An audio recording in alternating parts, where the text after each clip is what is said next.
Well, good afternoon, everyone. This is Rick Phillips for Campus Nation, the Internet Sports Authority, and we have football tonight. In fact, we've had football yesterday. We had tried to get football in the day before that, but we had a rain out, and then before that it was volleyball on the Campus Nation Network. But anyway, we are live from the University of Toledo, the Toledo Glass Bowl, and I'm here with Joe Davis, the voice of the Ohio State Buckeye Club football team. Say hi, Joe. Hello, everybody. Oh, did you purposely lower your voice? This is my regular voice, Rick. Oh, it is? The voice of Ohio State Club football. Well, anyway, the Buckeyes and the Rockets are warming up right now. We've had an interesting couple days, sort of like last year when we did Defiance, and then we drove north to Alma, Michigan, for the championship game between the Ohio State Buckeyes. Alma. Yeah, Alma. And 2,500? Very nice little community, though. But anyway, great stadium. A beautiful little stadium. Right. And if you got an extra couple $1 million laying around, you always can build a stadium like that guy did. But anyway, so we're just about ready to get underway. The kickoff is actually at 7 o'clock. We're going to give you some information, hopefully pertinent, although so much of what Joe Davis says, minutia. But anyway, just to sort of bring you up to date, Joe and I were in Ada, Ohio, not to be confused with Alma, yesterday for the Wilmington College. Twice within a week. That's right, Ohio Northern. Well, we actually, for those of you along the Buckeye Network that we broadcast here, we were at Ohio Northern last Sunday for the Buckeyes against the junior varsity team there from Ohio Northern. Buckeyes won 7-3. It was a shortened game because a tornado went through the stadium. Yeah, there was benches flying everywhere. Picked the table up, or I was getting ready to get me a drink of water. Picked my water up, and then the table went. I'm glad I grabbed that. Right. Yeah, that was. In fact, the water fountains weren't working, so you got your last drink of water. Got my last drink of water. So anyway, that's where we were yesterday. We did that Wilmington Ohio Northern game. Wilmington got spanked pretty bad, although they did score a field goal, didn't they? Yes. So it was like 50-something to 3, I think. Do you remember the score? 59-3. I think 56 or 59. 59-3. It was a shellacking on the hands of the Polar Bears. But twice they got down within the 15-yard line or less. That's true. Yeah. And the first time they threw the end zone, it was intercepted. And the second time they got down and went for the field goal to get 3 points. Right. But look at it this way. The only way is up. Right, Joe? That's amen. So, keep an eye out there on the Campus Nation website because you'll be able to keep up with the games that we are covering for the for the Quakers and also for the Buckeyes. And don't call the Quakers Buckeyes like somebody else did. Joe Davis, is that you? I don't know. Somebody. Well, you had Buckeyes on your mind, right? Ohio State's playing the Buckeyes today, right? No. Oh, okay. So anyway, like I said, the kickoff is at 7 o'clock, and this game will probably last probably 9:30, 10 o'clock, I would imagine. Then we have to turn right around after coming from Ada, Ohio, up here to Toledo to do this game. We have to turn right back around and head back to Wilmington, Ohio, which is didn't we calculate 3 hours, something like that? A little over 3 hours. The thing says but like 2:45. But, you figure with traffic it might slow down, and then you might stop to get gas or go to the bathroom or something. Well, for those familiar with some of the stuff that we do as far as our broadcast, we have the Wilmington Community Broadcast Network that we have a morning show called Wake Up Wilmington. And that morning show, the zebras are out there.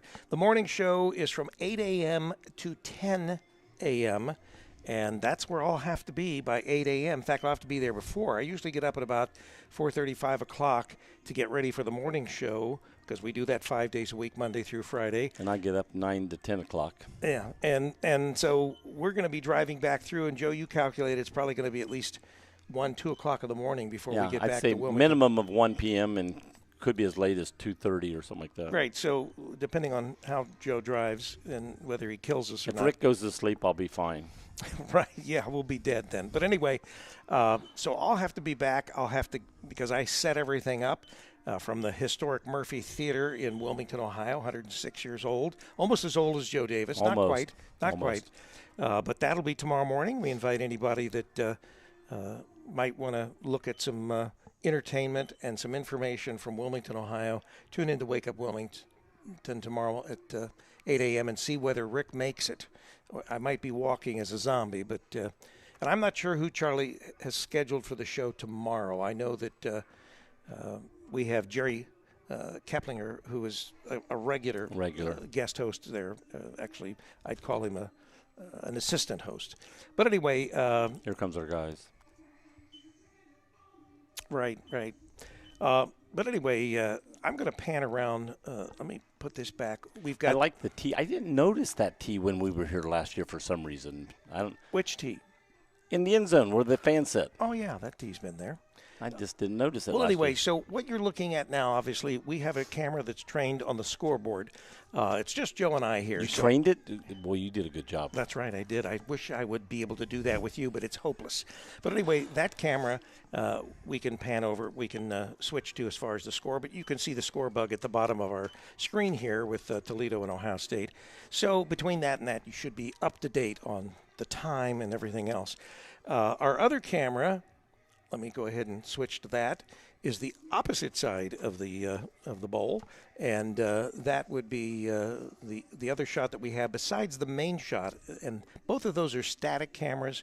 Then we have the I've heard of static electricity. Yeah, it could be the camera that I actually have some control on. You can see the zebras out there on the above the one of them's leaving. Rocket logo. You must have to go to the bathroom first. Well, he might want you to come down, and you've already been down there a few times, haven't you? Yeah, I've been there once. Yeah. Said hi to everybody. Anyway, just sort of give you a little pan of the I'm not really standing up, so it's not until I actually get ready for the game, but I'll just move the camera a little so that you can get an idea. And the Buckeyes, obviously, on the opposite side of the field. Very nice stadium, very nice facility.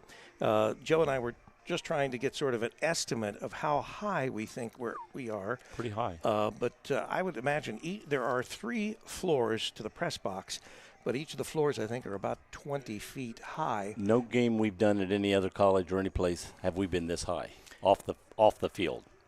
I'm trying to think. Not that I've done. Well, maybe when I was, I don't know. We were up fairly high when I was up at what's the school that starts with an A, Division II? Scored with an A. Yeah, that Bogart went to. Yeah, I know. I told you that the other day. Yeah, and you still didn't remember. No, did I did, but I can't think of it right now. Because that was the team I thought was playing Ohio Northern. Right. But anyway, we'll figure it out, and I'll tell you. But we've been up fairly high before. You're probably right, Joe. The only other place that we've been higher probably than this stadium is, and you've never been to the Hall of Fame with us, have you? Have you ever been to any of the games we've done at the Hall of Fame in Canton? No. Yeah, Canton. we not only did obviously playoff games at the Hall of Fame, but we've also done.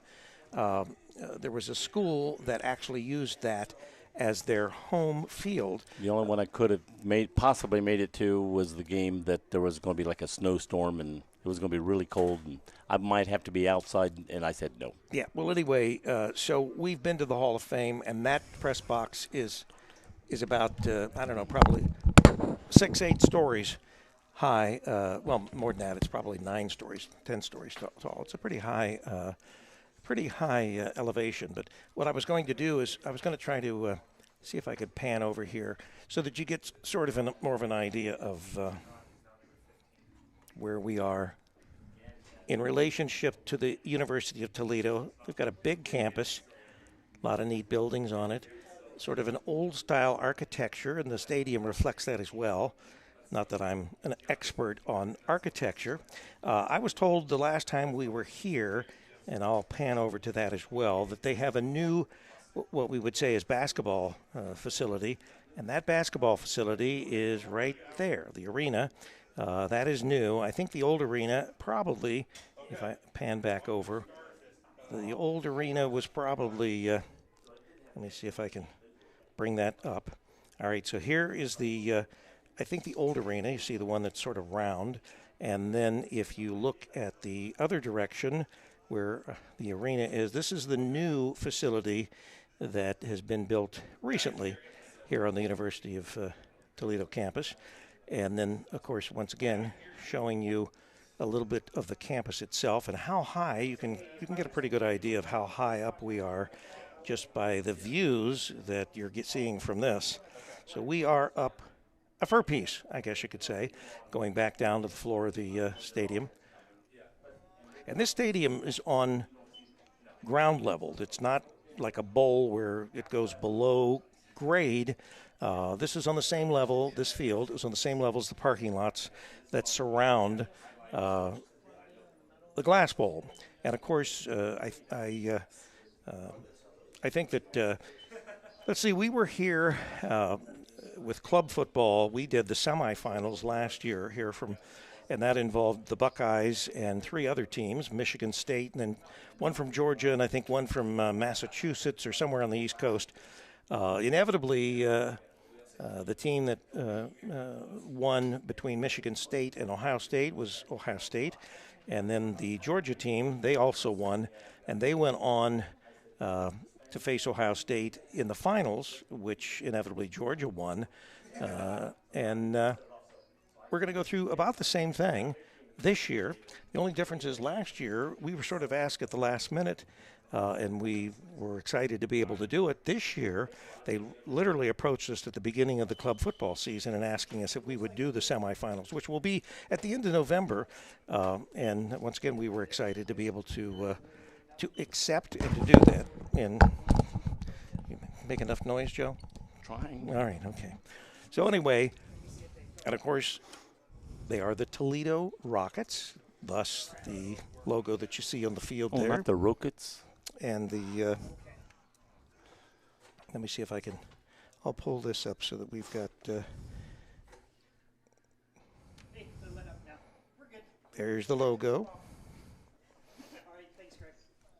And of course, a logo that you're probably familiar with, which would be, yeah, that logo of our Buckeyes. So those are the 2 teams that will be facing off. Now this, Joe, this contest, you said that Coach Grega. James Grega, that he, the Ohio State coach. That's right. He didn't actually say that he was worried about this game, but he did say that Toledo is a strong team to face. Right. And that they're a worthy adversary, and so he was hoping that everything would work out to our benefit as far as Ohio State. And he also, I think, he related to us that he thought that whoever won this game would have a leg up. There's only 3 teams in the conference. Wright State, Ohio and I'm not State. sure. I'm not sure that Toledo played Wright State. They may play them. Does Ohio State play them next week, or does? Because I thought I saw in the thing where they play. When I looked up schedules a while ago, I thought I saw once the Rockets play Wright State next week. Wright State has won a game and. Lost a game. Wright State lost a game, and the Rockets have won a game. Right, they're 1-0. That doesn't necessarily mean they played each other. Right, because Ohio State has played a junior varsity team. Right. In fact, it's one of 4 that Ohio State will be playing this year. Junior varsity teams. And I'm not sure what you call the other team. Well, just because they are junior varsity teams doesn't mean, because these are junior varsity Division I teams. Right. And these teams are very competitive. And Ohio State last year, I think they played 4 and they won all but 1. They lost to the Wittenberg Club, or the Wittenberg Junior Varsity. And as we found out from the SID at Ohio Northern, every player is eligible to play in 10 games. And so let's say there's a player that's not playing in every game. They still may be, sometimes a starter and not really junior varsity, but they can actually play in these games against teams like Ohio State's club football team. Right. So you can get some pretty high caliber talent against you. And this game this past week that we did at Ohio Northern, the Buckeyes won 7-3, and that was a shortened game, as we said, because of the white tornado that whipped through the through the facility. And another nice facility for a Division III team. Ohio Northern has beautiful facilities. And if you are not familiar with Ohio Northern, they are in Ada, Ohio, and Ohio Northern. About 20 minutes off the I-75. That's right. And they have first-class facilities, which a lot of it has all been updated. I know they have new turf on their soccer field, new turf on their football field. The baseball and softball fields look really good. Yeah, we didn't actually get a close look at them. No. We've been in the gym before, so we're familiar with that. The gym is an older facility, but still it's first class. But anyway, I think that we're in for a treat today as far as these two teams, and this should be an exciting game. We're not sure how long the game, will go into the night because, like I said, we're all, including the Buckeyes, they have a long drive ahead of them. So the convenience of this is that because we are here in the Glass Bowl this year, Toledo doesn't have to drive but from campus or walk over or whatever. So they have sort of an advantage as far as the travel. And the 7 o'clock game we like simply because we get huge numbers from our usually later games when we do college football at 7 o'clock. And better than when we do it at Ohio State campus. It's only an hour drive home. Yeah, well, as far as the drive home from Columbus, that's a nice drive too, but it's not anything like driving up here for 3 hours. But I don't mind the drive, and I like the campus. And, we've been to, oh my gosh, so many different campuses at the Division I, Division II, and Division III level. And some of these places, you just remember more than others. This one in particular.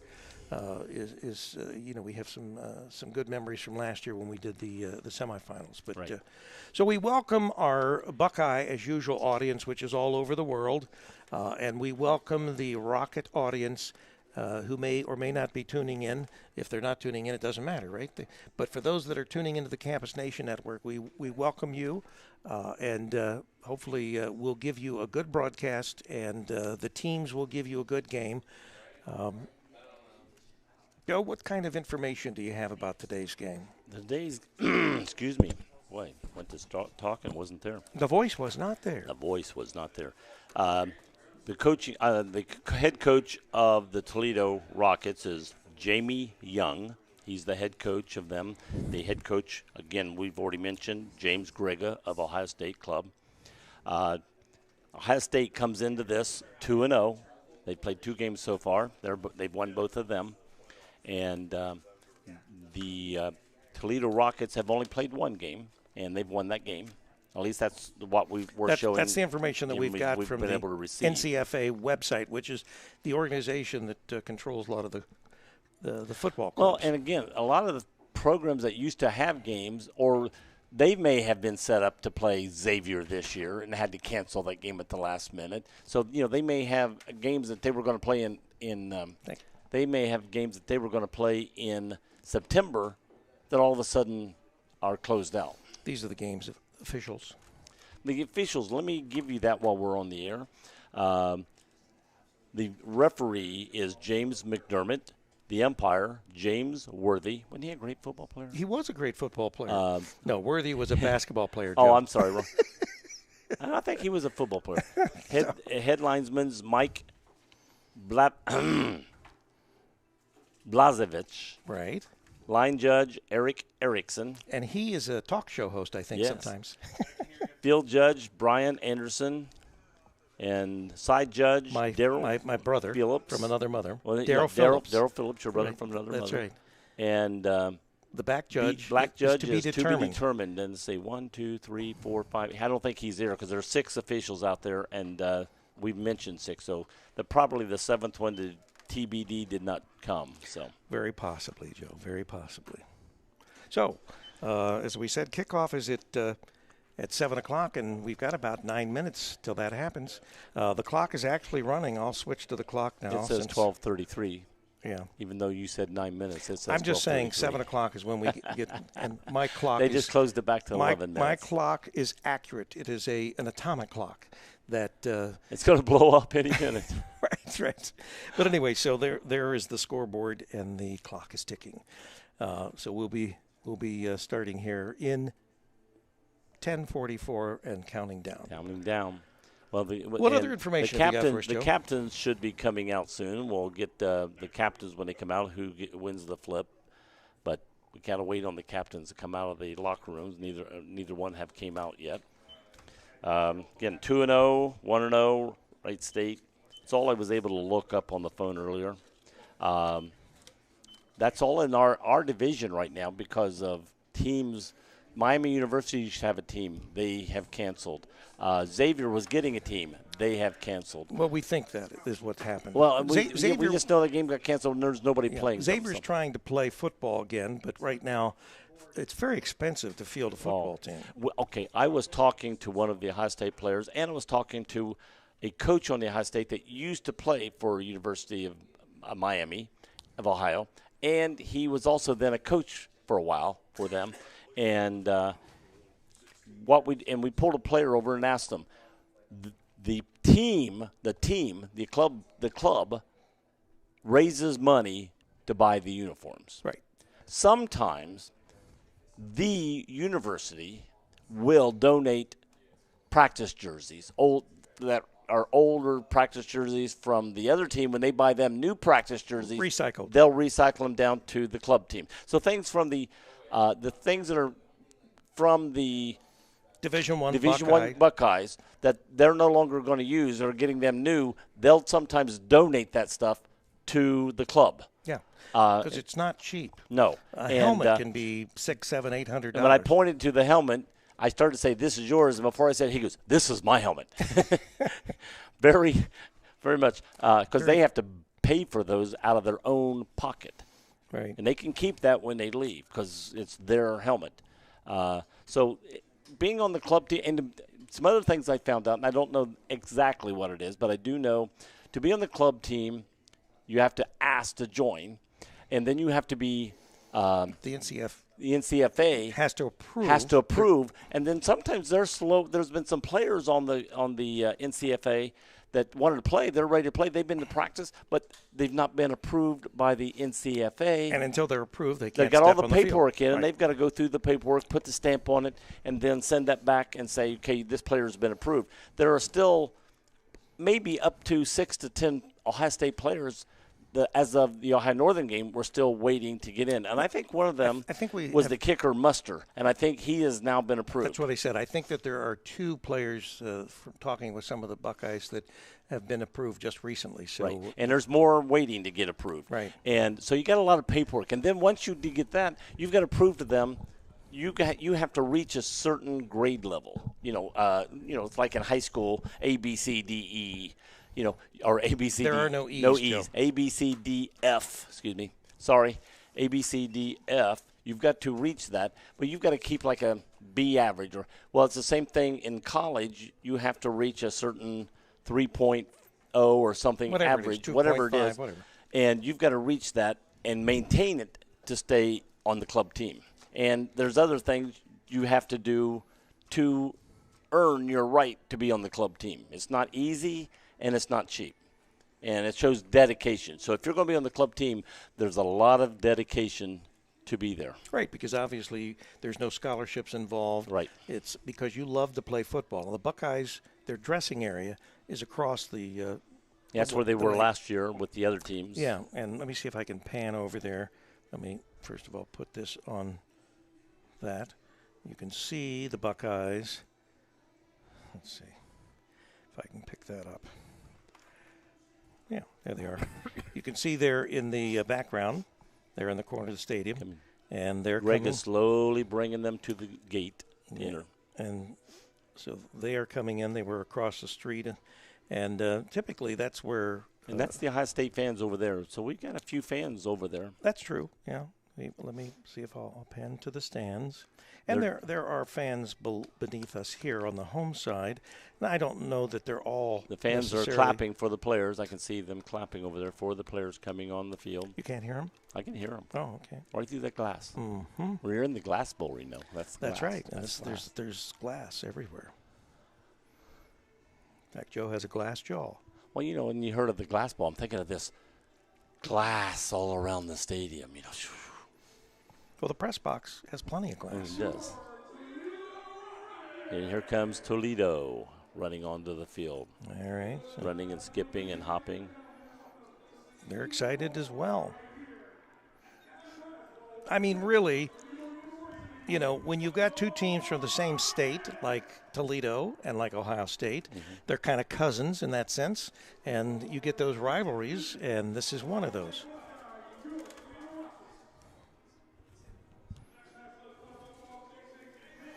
And of course, Toledo is a MAC school, Right. and obviously the Buckeyes are a Big Ten school. So you've got a couple, even though they're not playing in the conference, so to speak, you have those conferences that you. Well, the Ohio State D1 team usually plays a team from this conference almost every year. Right, yeah. They've played Toledo a couple years ago. Yes, they have. Captains are getting on the sidelines, ready to go out. They're getting them hooked Prepared. up. 4:05 on the game clock. So we're not far from kickoff. Once we do the captains, when they do that, come back, it's going to be right at game time. Lights are on. It's a little bit those just came on recently. overcast as far as it has been. We've been here, as we said, we came up from Ohio Northern and Ada, Ohio last night. So we came up and had something to eat, and here's the national anthem.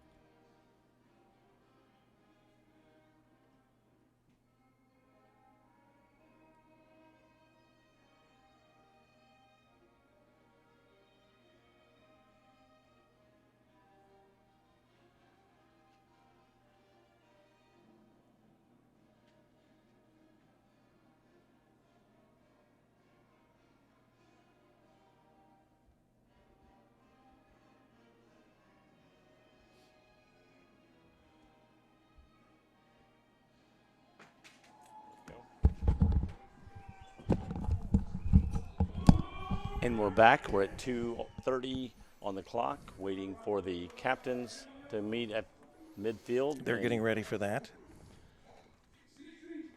So as soon as that's over, we'll be ready for football. And I'll be ready to do your football. There goes 4 captains out for Toledo, and here comes 3 captains in for the Buckeyes. The number 7, the middle, is the president of the Ohio State Club team, Jonathan Thiel.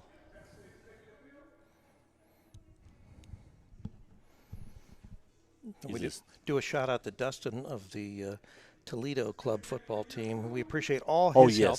Dustin. All his help, and also we're going to enjoy coming back here at the end of November to do the semifinals for the NCFA. We'll be back here. We'll be right back here to the Glass Bowl. Whoever's in that semifinal. Right. Teams are listening to the official give his little talk to them.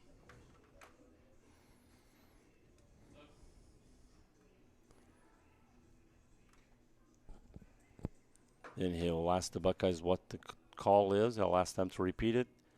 And then he flips it, lets it hit the ground. Unlike in volleyball, when I flip, I catch it. Do not turn it over. There he Here's goes. the flip. It hits the ground. And he looks like he's talking to Ohio State. Buckeyes, right. I'm going to say the Buckeyes won. They'll probably defer. Oh, they're going to receive. They'll receive. Jonathan turned around the coach and went. I think Greg says, "I want it. I want to go down and score." So Ohio State won the toss. They're accepting the ball. They're going to be going from on the screen from our left to the right, and the Rockets will be defending the right goal here.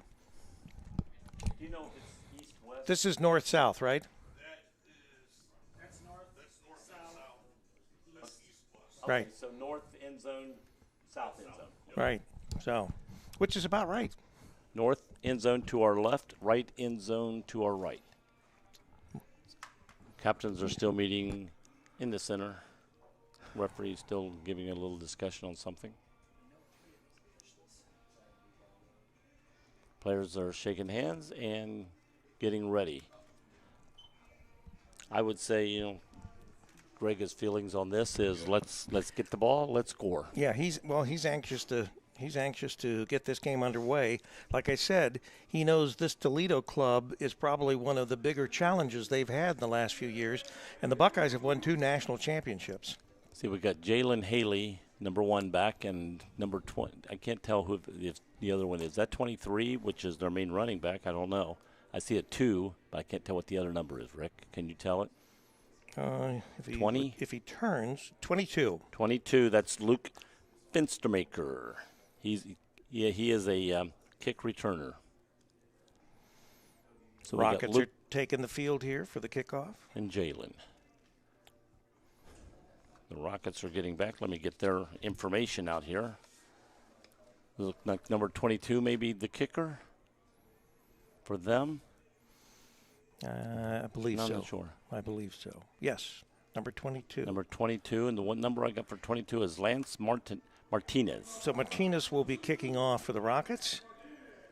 Yep, that's what we just announced. If I wait a second, sometimes they'll announce a name for me. That's true. All right, kicking off from the 35. Ohio State has actually the furthest back is going to be Jalen Haley. Right in the middle of the field, standing on the 10-yard line at this point. Let's see where the kick goes. There's the whistle. Here we go. Kick is up. High, coming down about the 14. Oh, he falls down. Picks the ball up. Picks it up, going up the middle. Got a hole. Beats another guy. He's going home. He looks like he's going to make it all the way. Jalen Haley dropped the ball and picked it up and went. And I tell you what happens a lot of times when that happens. That's not unusual. It lets the players further down the field, and then once you get by the one row of players, a lot of times you can break it. We see that a lot. Well, that's what I don't know if that's the way he drew it up, but that's what. No, I don't think he drew it up Greg, that way, Joe. I think that's what Greg wanted to do. He wanted to get that 7 on the board first. We do have the 6 on the board. I'm losing my voice. Why am I losing my voice? Well, because last night when we were watching the Buckeyes and the Spartans, you were doing the OHIO. I don't have anything to drink. That's why. At B-dubs. You were doing that B-dubs cheer all the time. I need a water. I told you to save your voice, Joe. I just need a water. Yeah. Okay.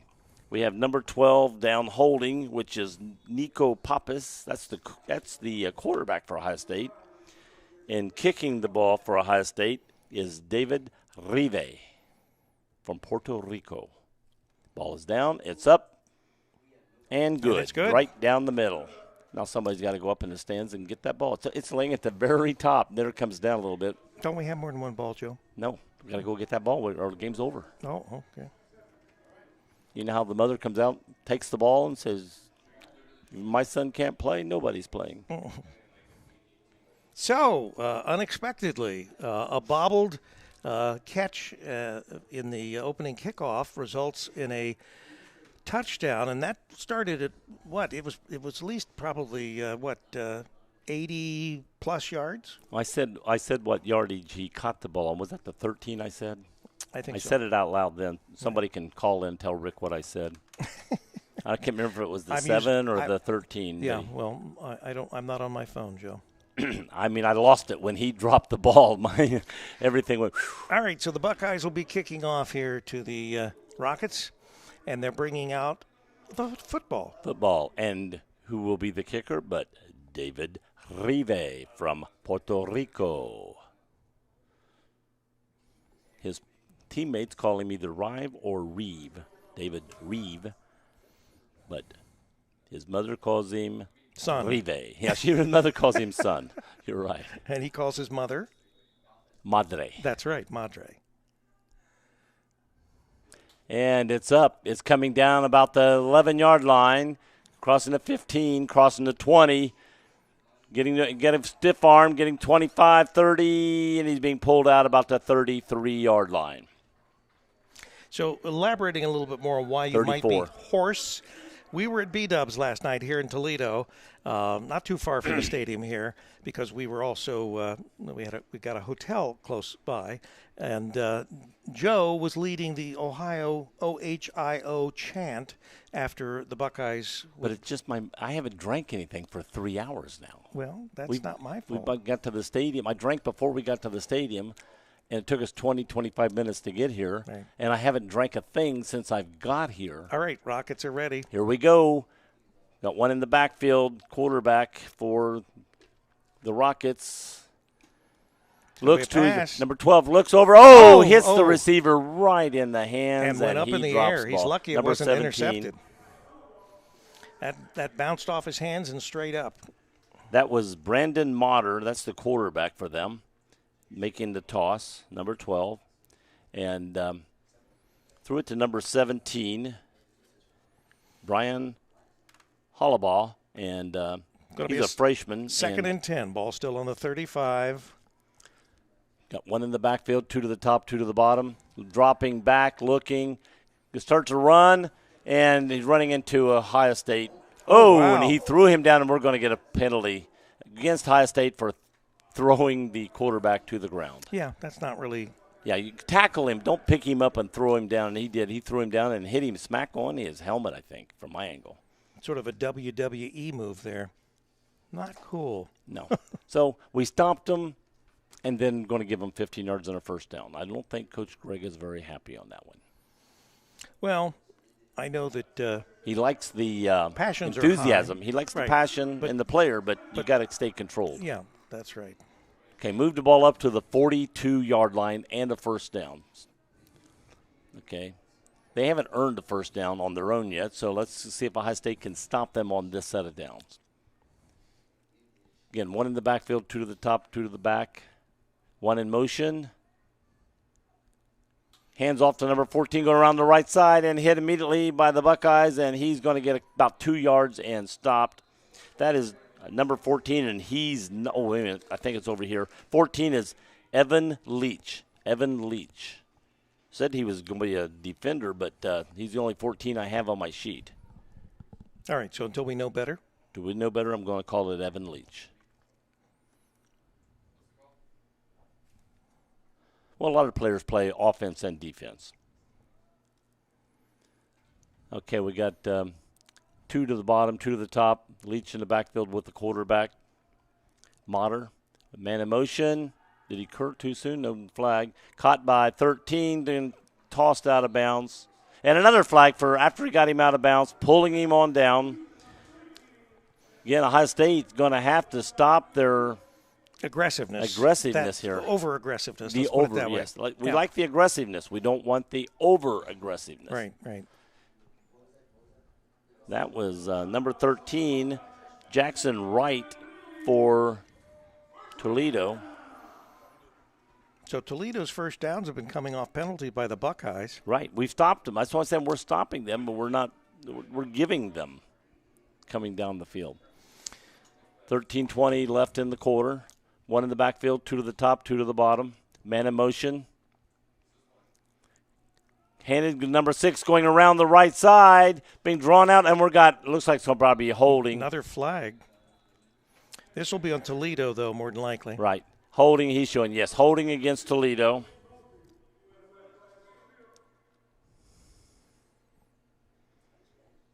I think. So the Buckeyes going to decline it, or can they?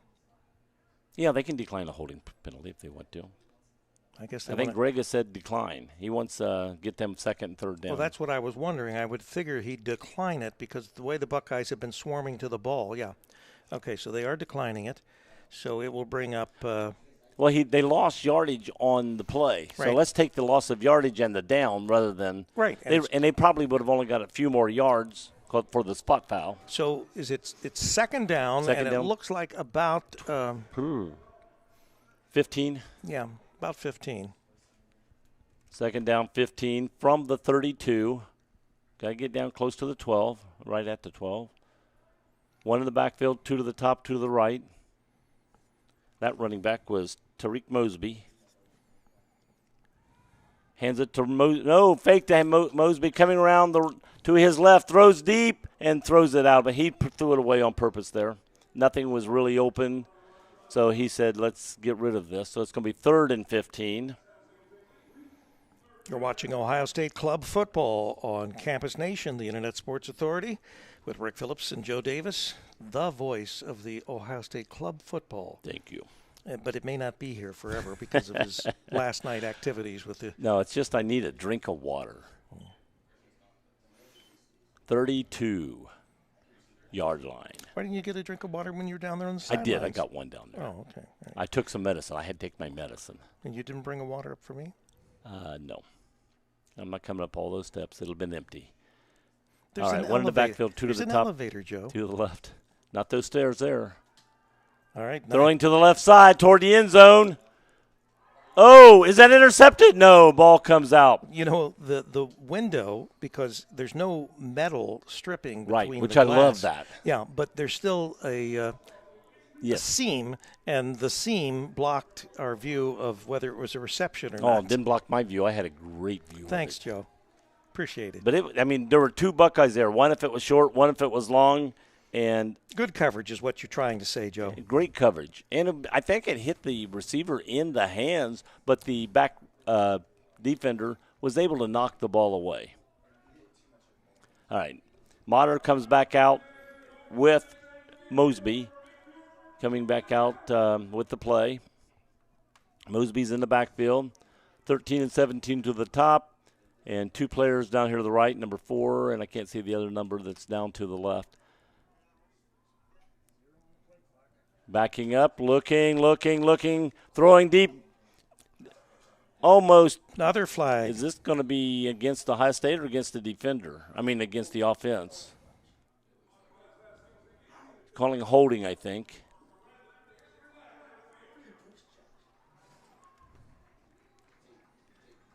Now, the actual time on the clock Again, is not running, so it shows 12:25. What stopped when the flag went? No, I think that it stopped before that, so I'm not sure that. First down on the interference call. Again, we've gave them every first down they've got so far. They've got the ball now with first down on the 17-yard line. Got to get down to the 7. 1 in the backfield, 2 to the top, 2 to the bottom. Ohio State can stop the penalties. We can stop Toledo.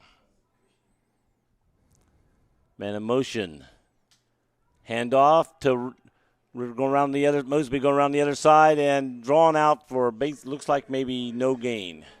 Yeah, Toledo's not doing anything as far as against the Buckeyes. It's these penalties that have been racking up their progress down the field, at least thus far. That doesn't mean that they couldn't. And the quarterback has a great arm, it looks like. Right. Putting the ball back on the 7-yard line, so it's a no gain.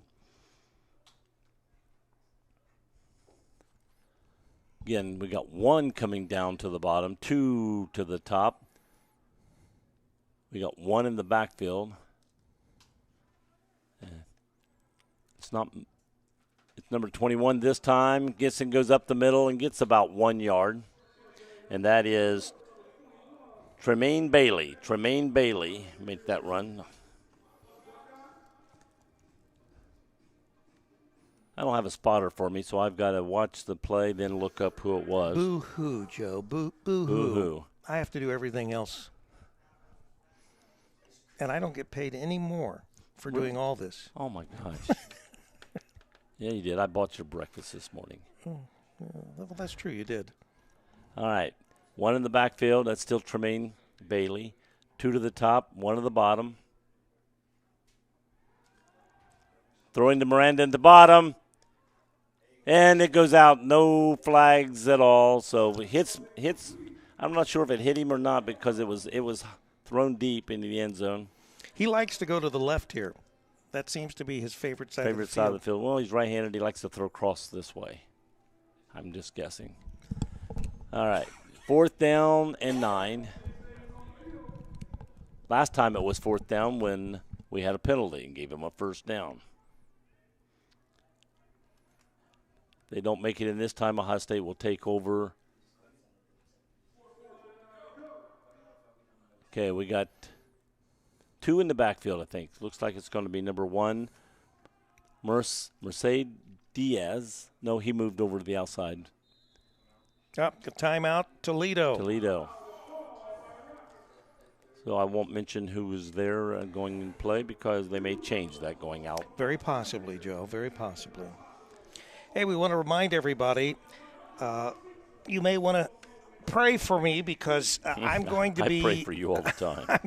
I'm going to be going back home to Wilmington with Joe after this game concludes. I got you all the way to Michigan and back last year. That's not what I I'm got you all worried the way about. up here. You are a bad driver, but I'm not worried about that right now. I'm just worried about getting there with enough time that I can lay my head on the pillow and get maybe a couple hours of sleep. I'm planning on driving back about 50 miles an hour all the way back. Because I usually get up at 4:30, 5 o'clock to do our morning show, which is Monday through Friday. I plan to get you home by 5. From the historic Murphy Theater in Wilmington, Ohio. And hopefully I will be in one piece if Joe doesn't kill us.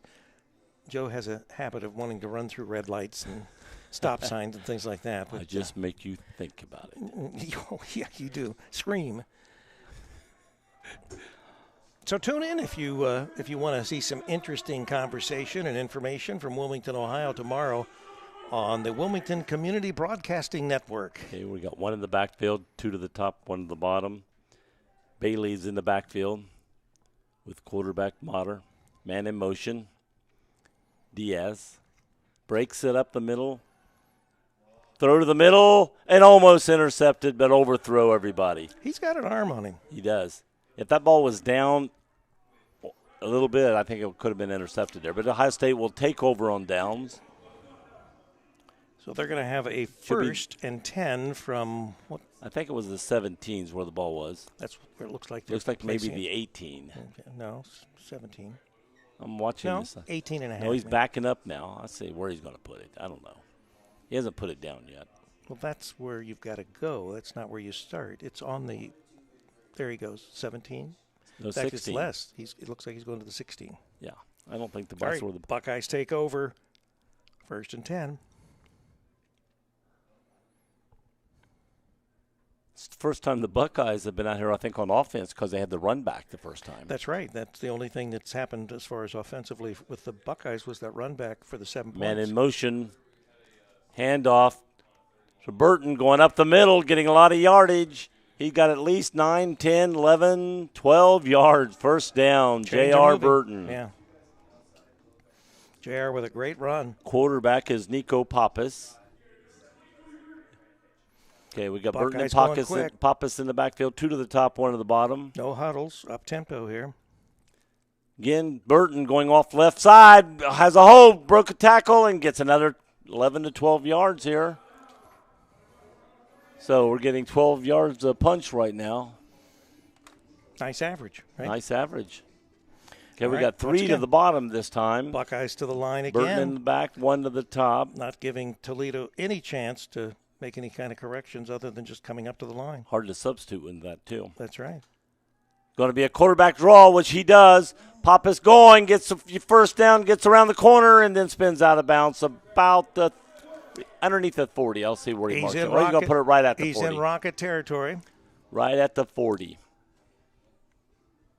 So we broke the 50. We're inside the 40. Got another first down. Buckeye setting up again. 2 to the bottom, 1 to the top. Burton in the backfield. Handoff to Burton this time, going off left tackle. And he only got 3 yards this time. Usually you say that's a nice run for 3 yards. I know, that's right. But you're saying the way he's been running.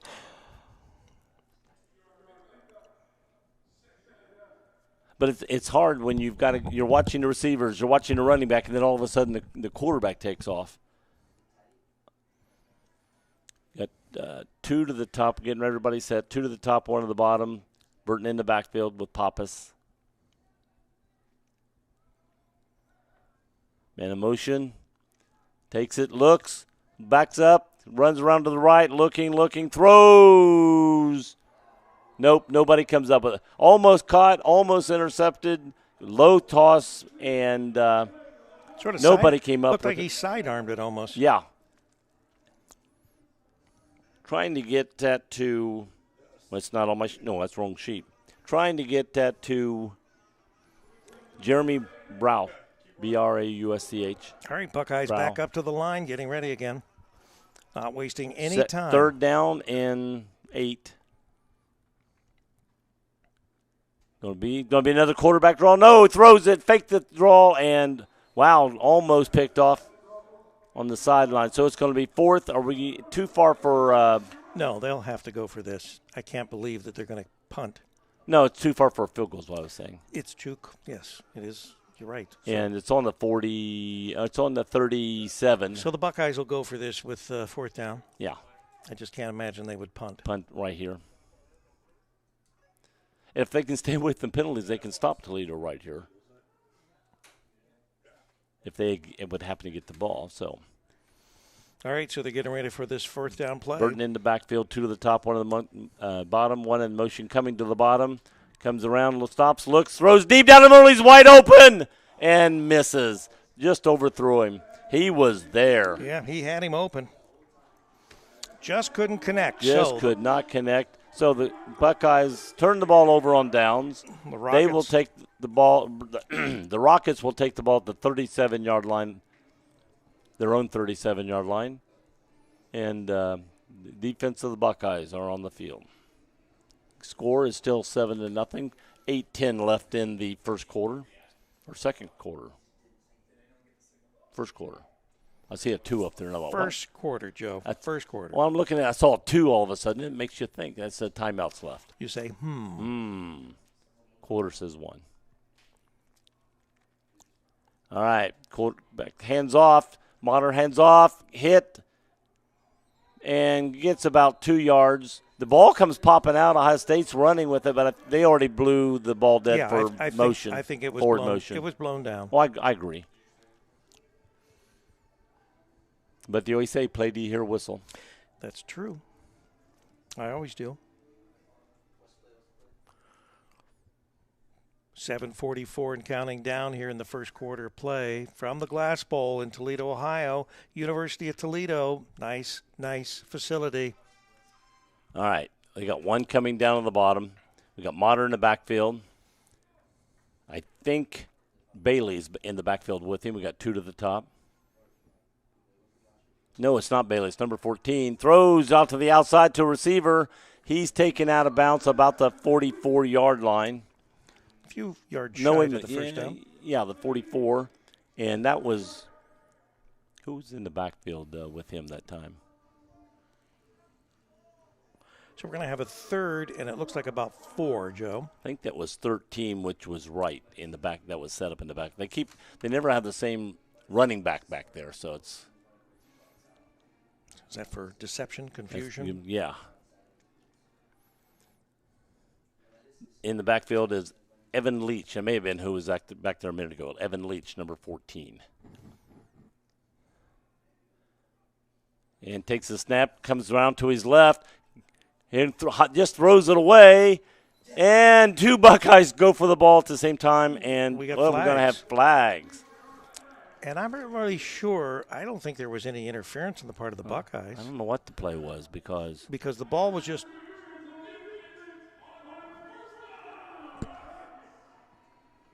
So what did they call? First down. I don't know if it's pass interference, but it's first down for Toledo. Again, the only first downs they're getting are from the Ohio State. Yeah, and I didn't see They're not moving the yard markers I did yet. not see interference because there were like 5 Buckeyes around the ball. They're walking off the penalty. The ball was just thrown like a punt up into the air. Yeah. Yeah, wasn't even catchable. Well, there was one player down there. When it went up in the air, he may have been pushed aside while everybody jumped up, and that's what they're calling. All right. So, Rockets with fresh downs here. Okay, 2 in the backfield, 1 in motion, going to the top. Grabbing the ball, looking that way, throws, caught, and he's going to be stopped. But they did get about 7 yards on that play. That's one of the best plays they've had of the day so far. Quarterback's got a great arm, so, I mean, he's well, his problem a couple times has been the receivers dropping the ball. And I think Leach is still in the backfield with the quarterback. Let's see when they break. I see 14 out there, so I'm sure he's going to be in the backfield. Yes, we got 2 to the top, 1 to the bottom. We got Leach in the backfield with the quarterback. Looking to block. Throws it. Is he caught? If he caught it, it's a first down about the 27-yard line. 27-yard line. That is a catch. So they're now starting to move the ball on something other than Buckeye penalties. I think that was the first down they actually earned right there, was that play right there. Without the 8 of the Buckeyes. All right, breaking the huddle. They have a fairly large club football team. Look at all the players they've got down there. 2, I noticed that. 2 to the top, 1 to the bottom. Got Leach in the backfield. I noticed that when they came on the field a while ago. Right. Backing up to throw, throwing left. The Buckeyes are right with him. Ball's hit and dropped. I mean, he was with him step by step. And when the ball was going into the fielder on a perfect pass. Good defense. Defense just put his hand in there and Joe? knocked it loose. I'm looking for the number of the receiver. I mean, of the defense. I'm looking from side. I haven't seen his number. 38, I'm guessing, but see if it turns around. 26, 20, right there facing us. 26, it looks like. 26. Or 28. 28. 28. Joshua Clemens, defensive back sophomore. Good defense. He's been being pushed hard over here on this side. Yeah, that's been most of the direction that the Rockets have been going. Handoff going around the right side. Does a spin move, gets free, and gets good move. And he's moved up. He's going to be about 8 yards. Yeah, it looks like within two yards of another first down. Right. Got to the 20, got to get to the 18. So Toledo is moving the ball now. Unless he's got to get, I think he has to get to the 17. So it could be 3 yards. Yeah, it looks like short. 17 They go off, when they put the markers off 3 yards off the field, it's hard to tell exactly where the ball is from them. Well, and we're at an angle from where the actual markers are, so we're not looking at them directly across from the field. Leach in the backfield, 2 to the top, 1 to the bottom.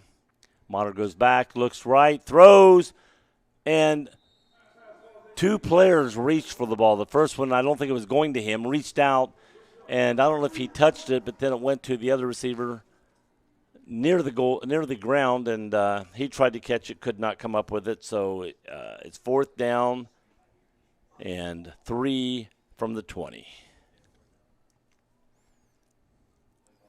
I don't expect them to try to run this, Joe.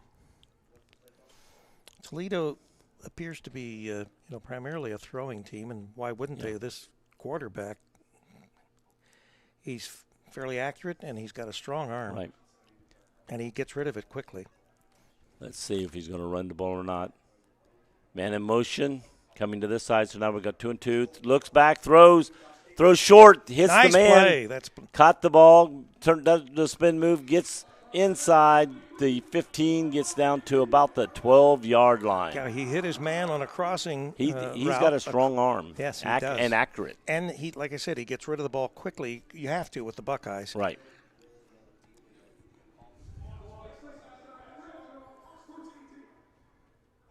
The defender looked like he was taking his outside step away, and then he cut in, and it was wide open on the inside. 3:34 in this first quarter remaining. Toledo on the move. 2 top, 1 bottom. Looking to pass again. Throws to the left side again. Nobody there, and it's going to be intercepted by the Buckeyes. He could go all the way. Here comes the defense meeting him about the 35, 40-yard line. They came across field. When he caught it, there was nobody in front of him but I think that angles. I think that the problem, once again, is he went so many times to that side of the field, the Buckeyes were ready for him this time. That was intercepted by Marcellus McClellan for the Buckeyes, number 2. Marcellus McClellan, number 2 for the Buckeyes. As we say, too many times to the well. Same side of the field. And when he threw it, the offense ran to the inside, so there was nobody there. There was a miscommunication between the receiver and the quarterback. All right, Buckeyes are going to come And up those to are the the ones line. hard to catch because it's so easy. You end up dropping the ball. Ohio State leads 7-0 here in the first quarter. It's winding down. Burton in the backfield. Man in motion coming this side, one at the top. Gives it to Burton. No, give it to Field going the other way, not Burton. Field did a good run, got about 4 yards. Nice run by the senior. I asked him if he's coming back next year. He said there's a chance he can come back as a grad student. He hadn't made up his mind yet. Well, often they do. If they're grad students, they'll come back and play. Well, sometimes because of what he's studying, he may decide not to play football. You can throw quarterback draw again. He's going right up the middle. He got a first down and gets across the 50 down to about the 46-yard line. I thought Thiel was studying something in the medical field. I think he is. Because maybe a doctor. yeah. There's a lot of hard studies on that. I know, and didn't he also say that when he makes all this money as a doctor, he was going to build us a new a facility right. as far as to name do it after Grega, and our then the press box would be named the Joe Davis. The Campus Nation. The Joe broadcast. Davis voice of the Buckeyes press box. Okay. And we got the run. Looks like tight end running across to the big boy. May got it in the backfield. Was that 28? I thought it said 88 at first. 28. You're so full of it, Davis. You were talking. I missed that. 26 again. Do we have a player down? I believe that's number 26. All right, so we have a Ethan Young ran that ball for Ohio State. Nice run. We have a first rocket down. that is down. Is he up now? He's up. Okay. Coach looked out and said, "Get up," and he got up and he's coming this way. No, it's number 8 for the. Hope he's okay. He's getting off on his own power. He looks like he might have gotten his bell rung or something. Number 8, Tristan Herndon, Debo, and he's a freshman. So Big the boy, Buckeyes though. have a 2nd and 8, it appears. 2nd and 8. Yeah, the guy hadn't moved yet, so I thought, did he get a first down? No, he just hadn't moved the yard marker yet. 2nd and 8. Man in motion coming this way. Blitz coming, picked up. Thrown wide open, caught, hit at the 28-yard line. They're going to put him down to 30 where he got pushed back to. That's what he caught the ball at the 28, was hit. Well, no, they're putting it at the 29. 29, okay. which that's all right. That that's could be okay. pretty good. Yeah. But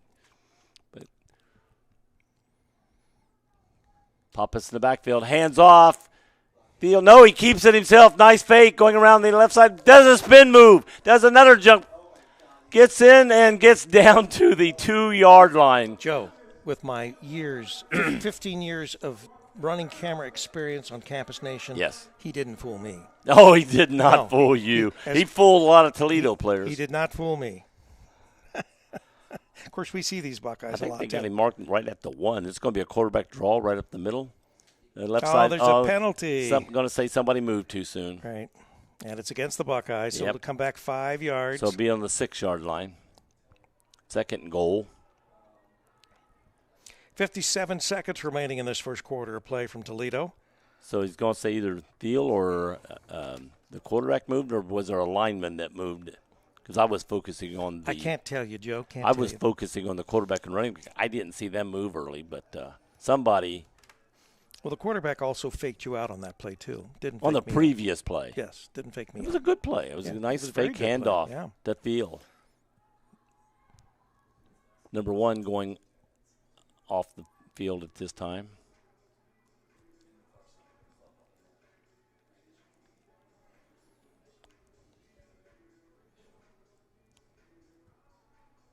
$57 seconds left till halftime. First quarter, Joe. Or, excuse me, first quarter. I'm always trying to hurry things up. Yes, you are. I was doing that up at Ohio Northern the other day.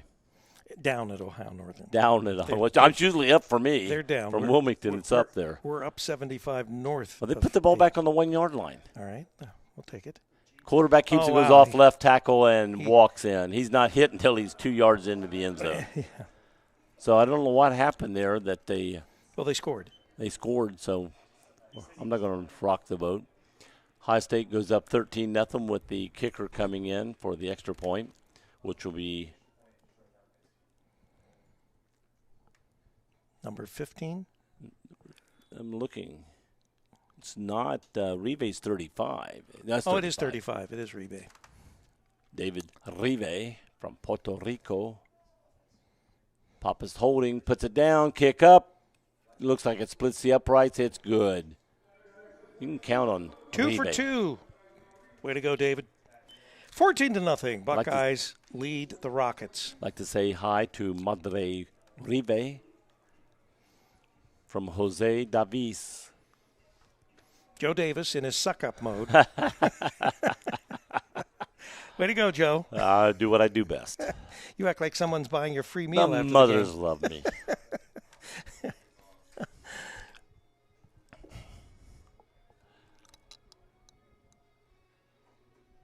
I'm going to have to look at the schedule and see where we go next. I think our next game for the Buckeyes, I think it's Wright State. well, that would be the Raiders coming into Ohio State. Lincoln Tower and playing us there in the shadow of the shoe, as we say. That's what we say. Let's see. I've got it marked on my calendar. Let me see what my calendar says. You check that out, Joe. On the 6th, High State Club football home versus, and if they're home, they're playing Wright State. Who graduated from Wright State that we know of, Joe? I don't know. Some dorky guy. There were 2 of us. Well, I'm not a dorky guy, though. Oh, yeah. You are. 10, 15, 20, and turned around for number 4 for Lost some yard. Oh, now we got Parker Miranda. No, they're going to give him forward motion. No, they pulled a flag out. Oh, really? I'm thinking that maybe there was a. I don't see a yellow flag. Do you see a yellow flag? Yes, it's there by the 10-yard line. Oh, it is way back there. The 10-yard line, Joe. Talking to Ohio State. I know that's the strange thing about it. They went over to talk to Ohio State. It looked like they were going to. It's against illegal use of the hands or something against Ohio State. Which they probably. Another first down given to them by the Buckeyes. Are they going to send us thank you cards for all the... Well, Joe, it was going to be first down anyway. Well, no, but first down a lot up here further than it was. I only gained about 5 yards, I think. No, it's up here. I see it. That's not where the players are standing. So he did gain quite a bit on that. Ball's at the 33, would have been at the 23. One in the backfield. Gives it to him, going around the right side and hit immediately. No gain. That's why Toledo is not running much, Joe. Tariq Mosby on that run, and the Buckeyes just shut that off immediately. Yeah, I don't think Toledo Looked like they didn't. I don't even know if Toledo's got the yard marker didn't move, but the ball went up to the 34. I don't even know if Toledo has positive yardage as far as in running. I'm not sure. High State, we got one man in the backfield. That's number 6, Mosby. 2 to the top, 1 to the bottom. Looks back, throws to his right, and immediately hit as the ball hit the hands of number 17, Brian Holabaugh, and incomplete. We're going to be 3rd down and 9 yards. Well, if we have no penalty, we may get the ball back.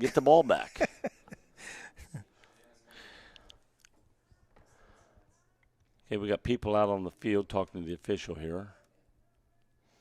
Well, looks like the Toledo coach. It could be the coach and a player.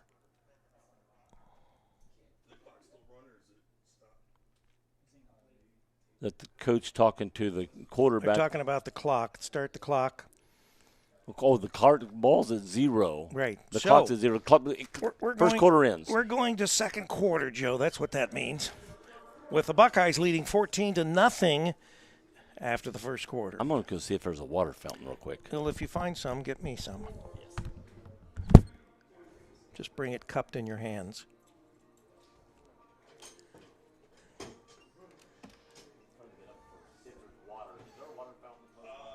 All right. Since we have not scheduled anything in this coming week, I believe that we've got some. We might have some girls volleyball from Miami Trace on Thursday, but I haven't even looked to see. Well, we know that the Raiders, the Wright State Raiders, will be in to play the Buckeyes this Sunday, I believe. I don't know whether it's Sunday or Saturday. A lot of it depends on when the Division I Buckeyes play, because they can't play on the same days. There's just no way you're going to find a parking space anywhere on the Ohio State campus when the Buckeyes actually play the Division I team.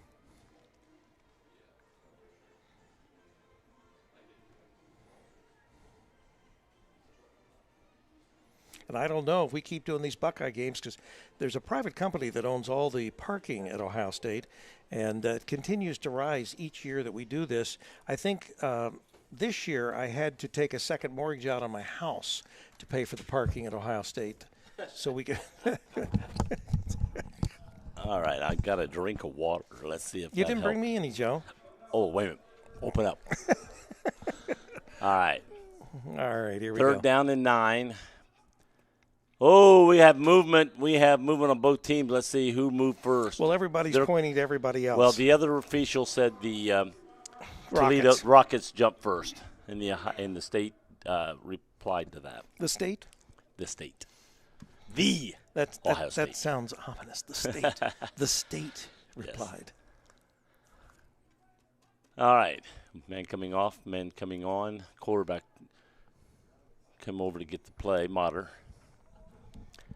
Number 4 to the top. Number 13, number 17 to the bottom. One man in the backfield. I think that is Mosby.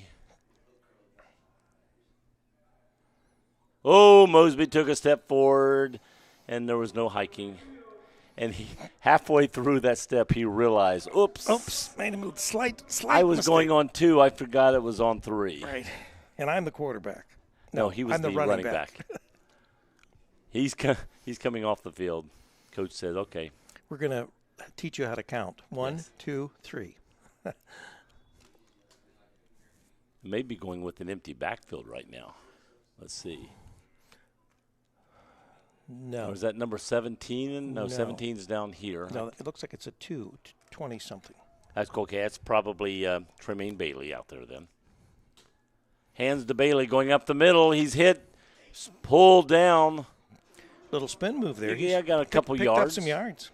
It's going to be 4th down and 14, 15, about 14, I think.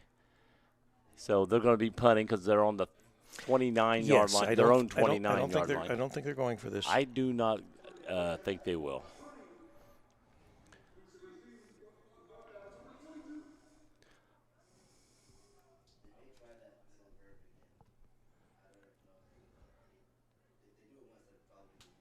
Yeah. Ball's up. Looks like it's going to be a short punt. Yeah, kind of shanked, it looked like. Almost hit one of their guys at the 40, and he bounces through his legs, around his legs. Well, he kept turning around. He said, "Where's the ball at?" He couldn't find it. The ball, every time he turned, the ball bounced the other direction away from him. It was touchdown by number 5 for them. So the Buckeyes are going to take over 1st and 10 from the 38-yard line? From their own 38. 38. Don't doubt me. You doubted the voice? I can't believe it. People write in, tell Rick never to doubt. Ooh, we got light. Yeah. They said, let there be light, and we have light in the press box. They can see us up here now, so I waved at them. Yeah.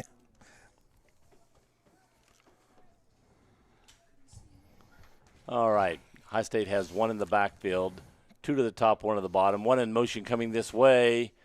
Hand off, going around the right side. I think that's J.R. Burton.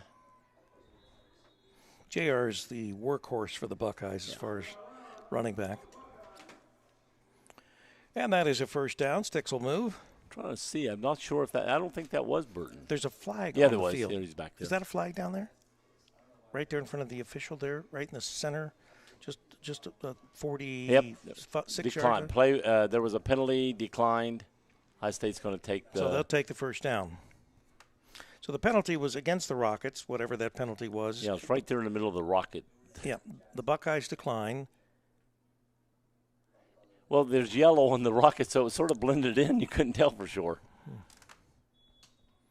Yeah, because those flags are about the color of that yellow. the That's golden yellow color that the Rockets have for their All right, 1 in the logo. backfield. Here comes the snap. Looking, throws to the right, hits him on the outside. caught and spun around outside. Let's see, no penalty. And, hey, the Buckeyes threw a guy down outside. They were saying, hey, do I get a penalty? Yeah, but I don't think. I don't think that was. I mean, No, I'm not. I don't wasn't think yelling that was for the that. I same was just thing. joking around with that. He was spun around from the thing, but that's a long spin the way it went around. So he didn't throw him down by any shape of the bed. So once again, a first down. Buckeyes on the move. Ball got to first They're down on actually the 36-yard line. I don't know if you can call that a huddle, but they went back and Sugar huddle. That's what they call that. Sugar huddle. Sugar huddle? Sugar huddle. It's like a sugar waffle.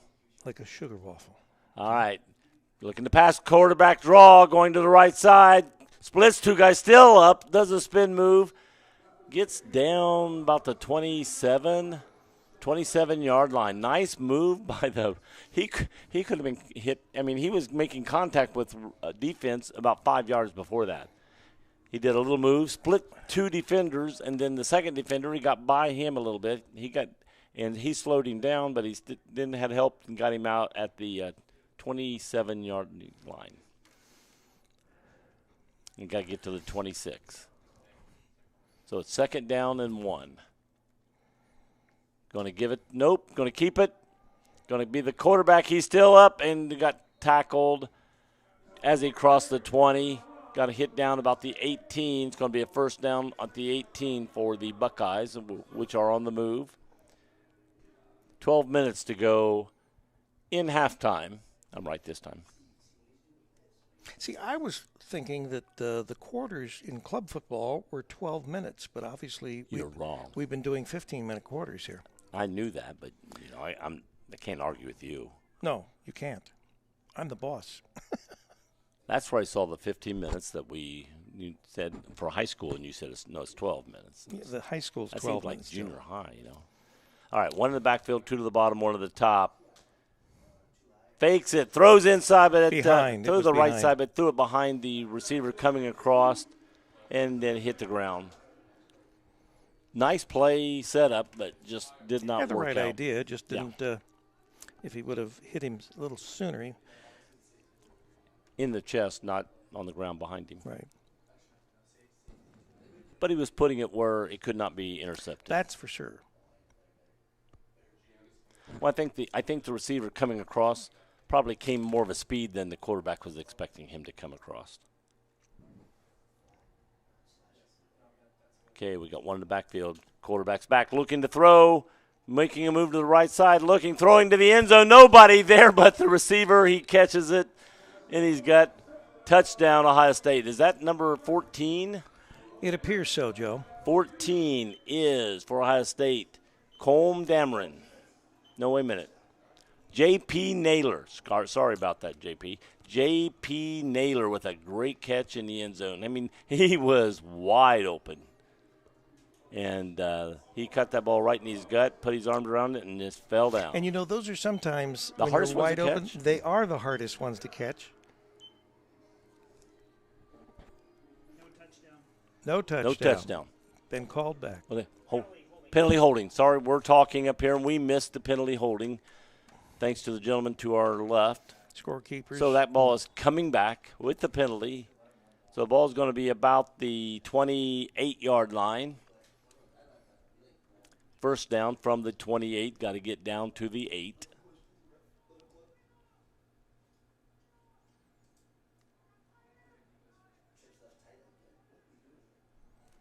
Guess I better take those points off the board until we're sure that we're going to get them. Yeah.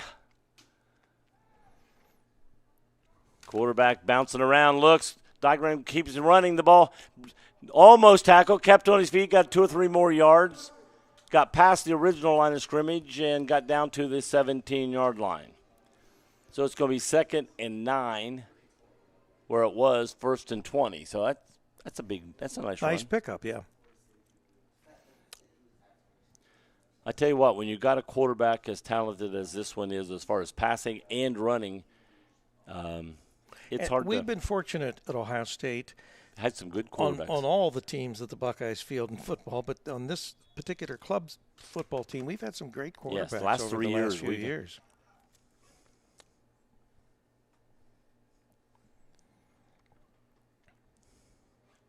What was the first one? Garen Gerenstein, yes. Like that guy. He was a nice guy. Real nice Always guy. smiling.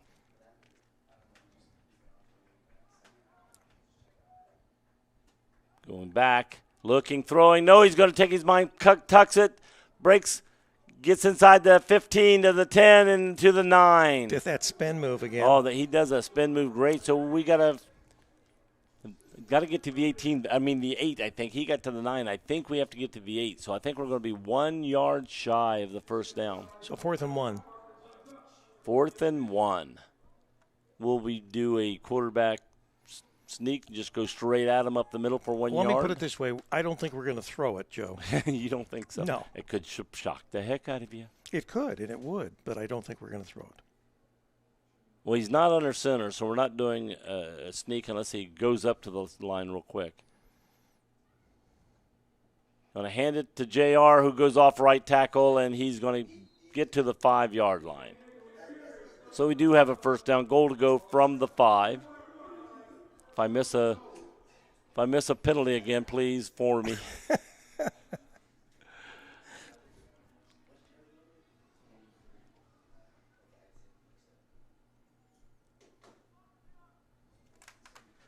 All right, first down, goal to go from the 5-yard line. Ohio State setting up. Almost 9 minutes to go in the half.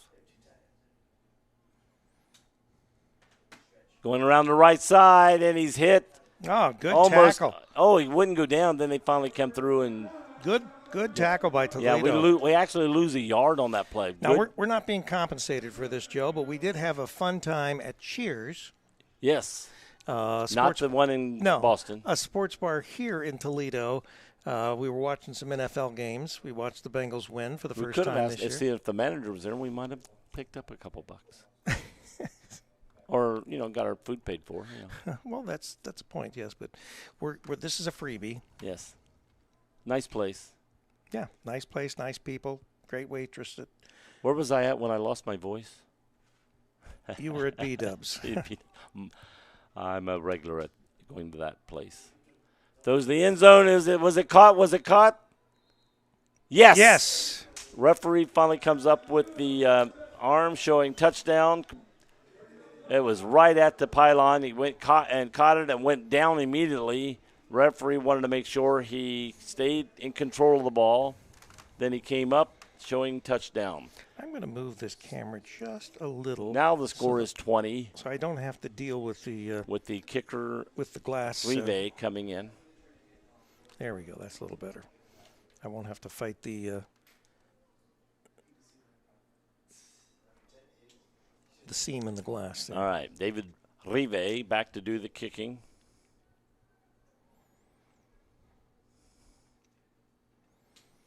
And it looks good and is good. 21-0. For those from Ohio State, you may know him as David Rive or David Reeve, but in Puerto Rico, he is known as David Rive. All right. Buckeyes getting back to do the kickoff as the Toledo Rockets are getting back to receive. Score is 21-0 with 8:15 left in the first half.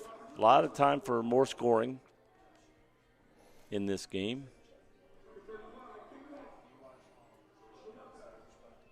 Two men deep for the Rockets. Can you tell numbers, and I'll say who they are? Who's back for the Rockets? The two guys. Number 4. I saw him, but the other guy can't see his number. He's got his arm down. So Parker Miranda. I gave you half the guys. I saw him. I wanted you to get the other guy. Oh, yeah. Looks like it starts with a 1. Could be, no, it's not modern. Right, could be right. Here goes the ball up, and it's going to number 1. Number 1, that's the one I saw. Coming around the right side, or his left side, or his right side. Make up your mind, Joe. I can't make up my mind. I'm looking to my left, and the ball's coming to my right, and got the ball, made about 10-yard return on the play, putting the ball down about the 21-yard line. 8:09 remaining in this first half of play. Buckeyes up 21-0. All right, here we go back. Mater is the quarterback. Number 14, Evan Leach is in the backfield with him. We got 2 to the bottom, 1 way out to the top on the left side. Hands to Leach going up or off the left tackle, and he's going to get about 3 yards. Maybe 4. We're going to put him out to the 25-yard line. That was on the 21, so that's a 4-yard gain. Nice little gain there. Now they've had at least 3 running backs, number 6, number 14, and number 21. Those have been their main 3 running backs, so they move them in and out. Okay, we got 2 coming to the bottom, number 1 and number 17. To the top, I can't see his number. And 1 in the backfield. No, he's going out to the top, the one that was in the backfield. Empty Leach. backfield? Yep, empty backfield.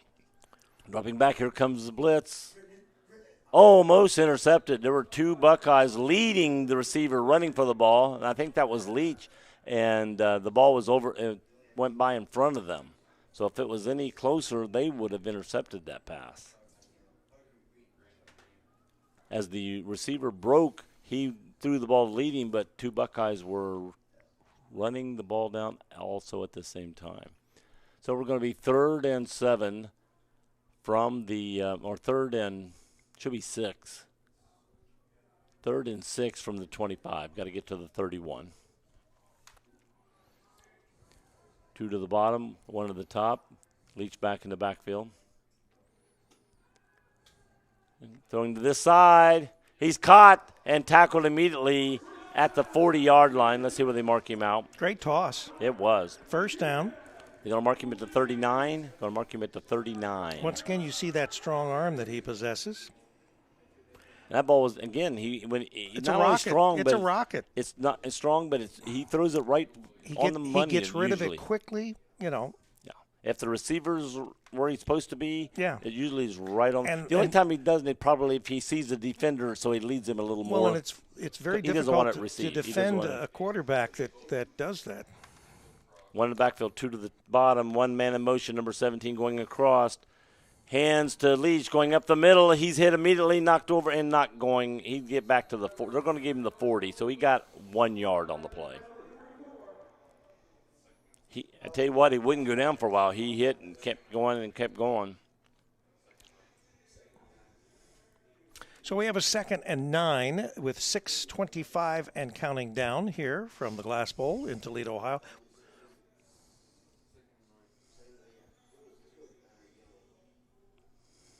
Toledo is not giving up. They're a very good team. You can tell that.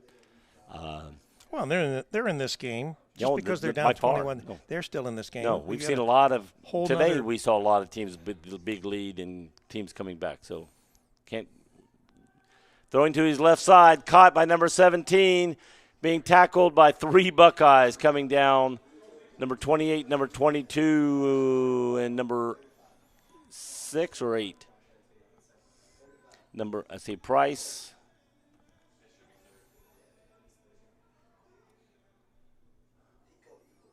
A host of Buckeyes brought him down.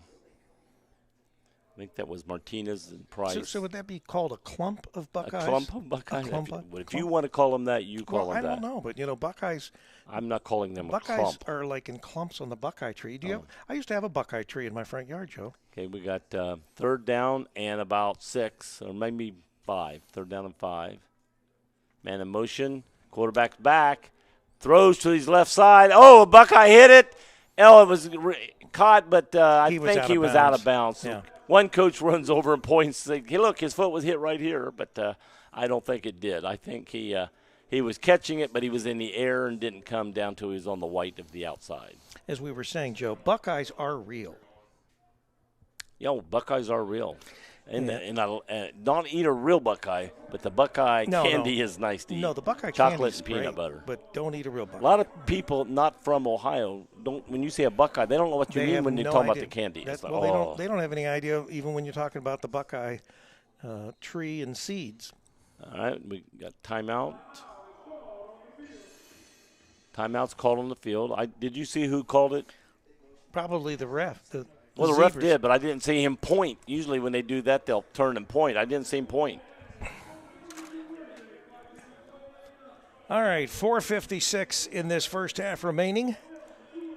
Your Ohio State Buckeyes up 21-0 over the Toledo Rockets.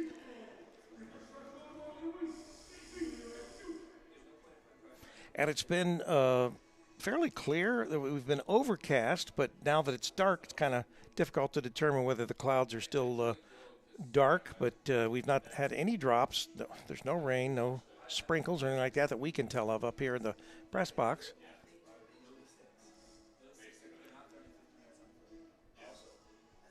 Okay, I said on a picture I had on Facebook of my son, Jason, who I said is at least 100 pounds less than what he texted me back and said that was 160 pounds he lost.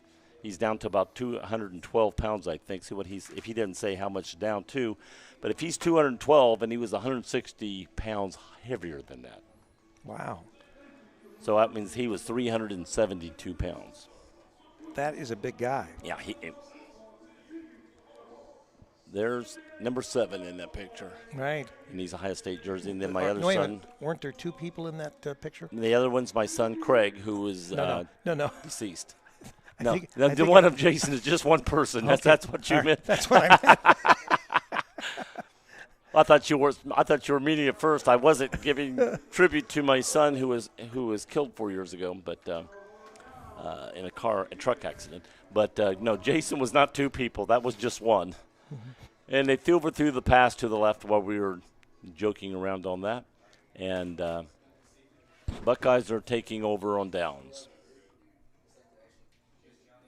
And that was kind of risky considering the fact that they weren't even in Buckeye or they weren't across the 50. Well, like you said, risky, but on the other hand, this quarterback he can be on the money, but the Buckeyes have been playing very good defense.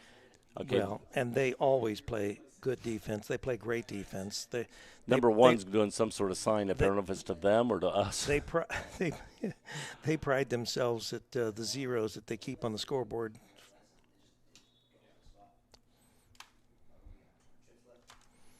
Okay.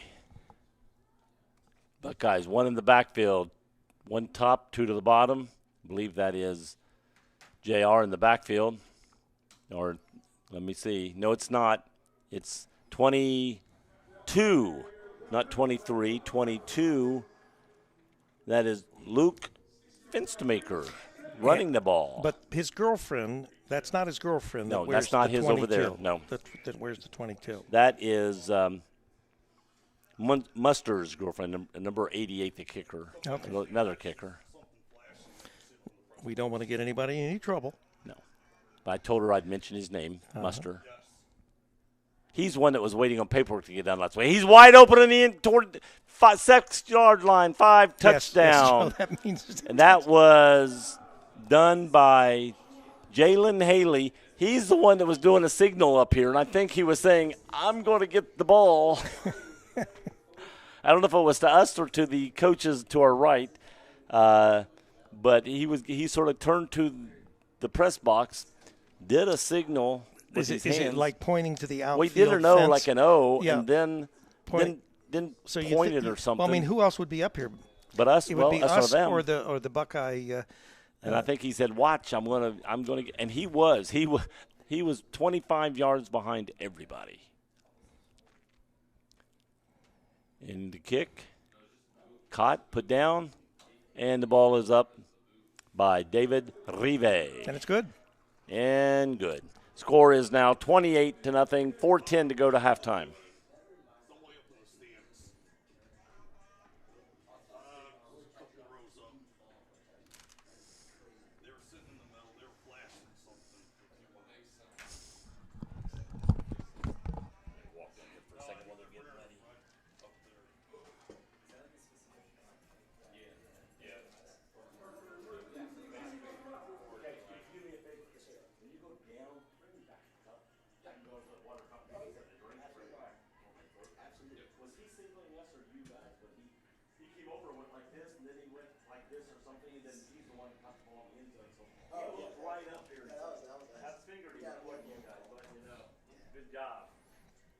Joe, he would have done something else for you. It was like this. He loves me. If you call Jalen Haley Hollywood on broadcasting, All right. Hollywood. Hollywood Haley made that catch. Bars the ball, kicked up, coming down about the 12-yard line, picked up by the Toledo Rockets, number 4, which is Parker Miranda. Jukes there that were pretty good. So Hollywood Haley, is that what? Hollywood Haley is the one that received that ball for the Buckeyes, number 1. And do you think that he's got the moniker Hollywood because he likes to? Now, I'm not saying anything. I was told by some other Buckeyes up here that it's Jalen Buckeye Haley. Or Jalen Hollywood Haley. I said Buckeye. Jalen Hollywood Haley. You got all right, Buckeyes here goes on the brain. Here goes the Rockets. They got 2 to the right, 1 way out there, 1 in the backfield, 2 to the bottom, and we got whistle. The timeout call? Looks timeout like it. Buckeyes. Buckeyes call a timeout with 4:01 remaining in this first half of play. They're up 28-0. That's their second of the half. They've still got. They should still have one if the numbers on the scoreboard are right. I don't I'm know not whether sure. the scoreboard numbers are correct, but Well, we had a timeout a while ago, and I don't know if anybody knew who time. Did we ever realize who called that other timeout? No. the officials. That was an official timeout. It must have been because he didn't. Just like there, he called it and motioned immediately. The other one, he didn't motion.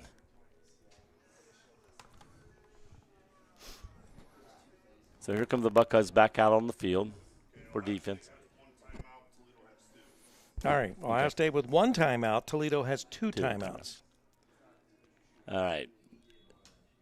We have 1 in the backfield behind the quarterback. Now he's moving beside the quarterback to his right. 2 to the top, 2 to the bottom. They're on the inside hash to the bottom. Caught and taken out of bounds at the 33-yard line. They're going to mark him at the 34-yard line.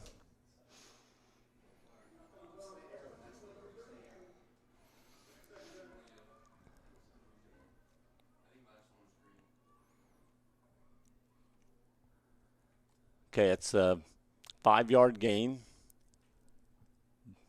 Ball's on the 34. Need 5 yards for a first down. We got 1 in the backfield, 2 to the top, 2 to the bottom. Clock's running, under 4.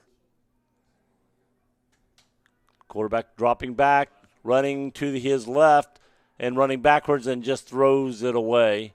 He was out of the pocket. Yeah, that was probably the best thing he could do. Yeah, he got it past the line of scrimmage if he has to do that, so everything was okay. But it broke down quickly, and he had to run, and there was nothing he could do, and he was running backwards quickly. So the best thing he could do is just get rid of it to save that play for another time. So it's going to be 3rd and 5 from the 34-yard line, their own 34-yard line, in case you're listening and not watching. 1 in the backfield, 2 to the top, 2 to the bottom. Buckeyes in defense. Going back. And caught.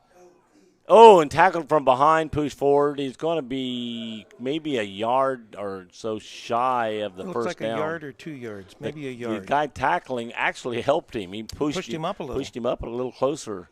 He had a defender grabbing him, and then when the guy came from behind, hit him and pushed him forward. So it's going to be 4th and less than a yard.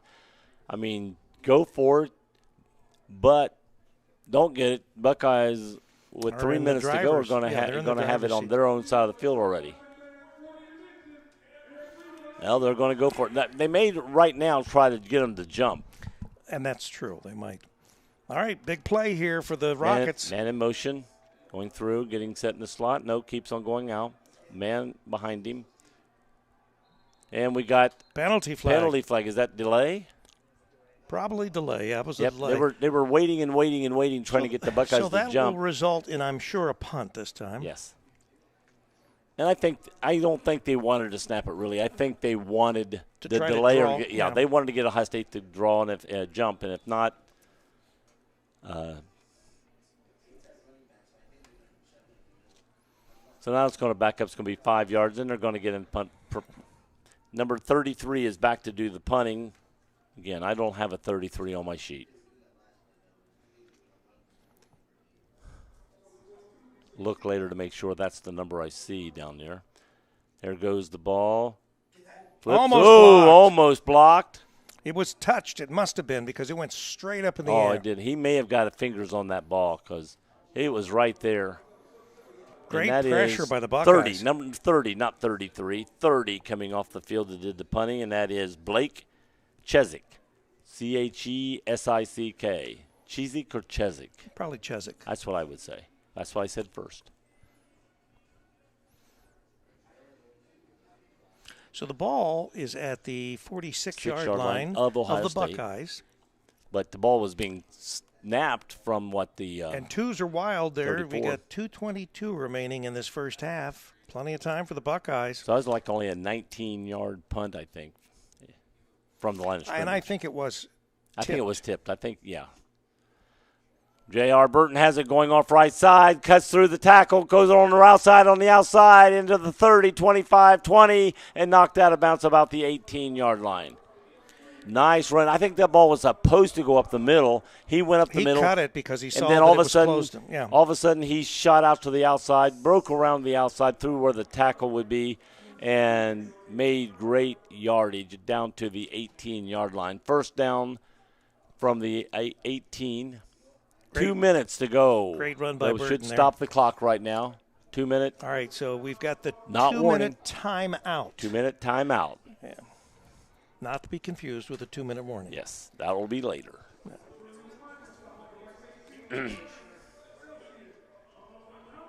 You're listening to CampusNation.com, the Internet Sports Authority. Yes. If you notice, after I had some water, my throat is not cracking like it was before. So I think it just needed some moisture. You crack me up, Davis. I know it. I know.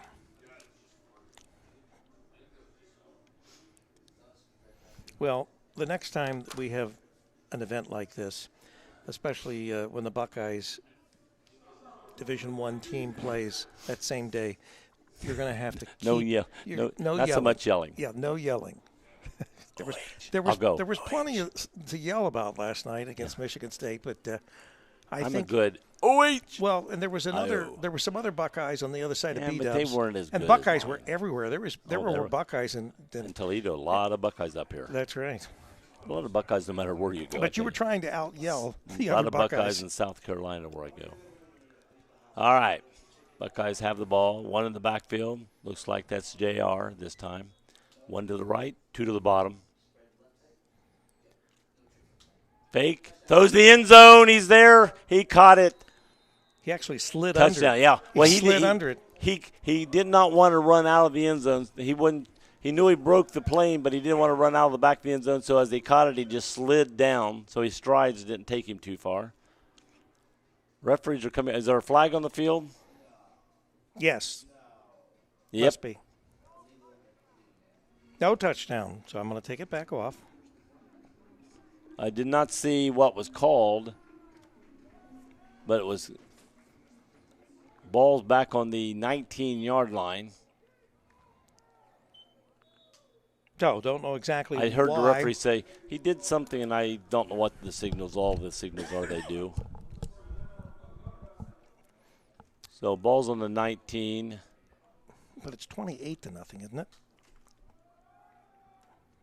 JR get the ball going right up the middle, right off right guard. Yeah, I think it should be. I think it's 28. Because they got the extra point last time. Is it should 28? be 28.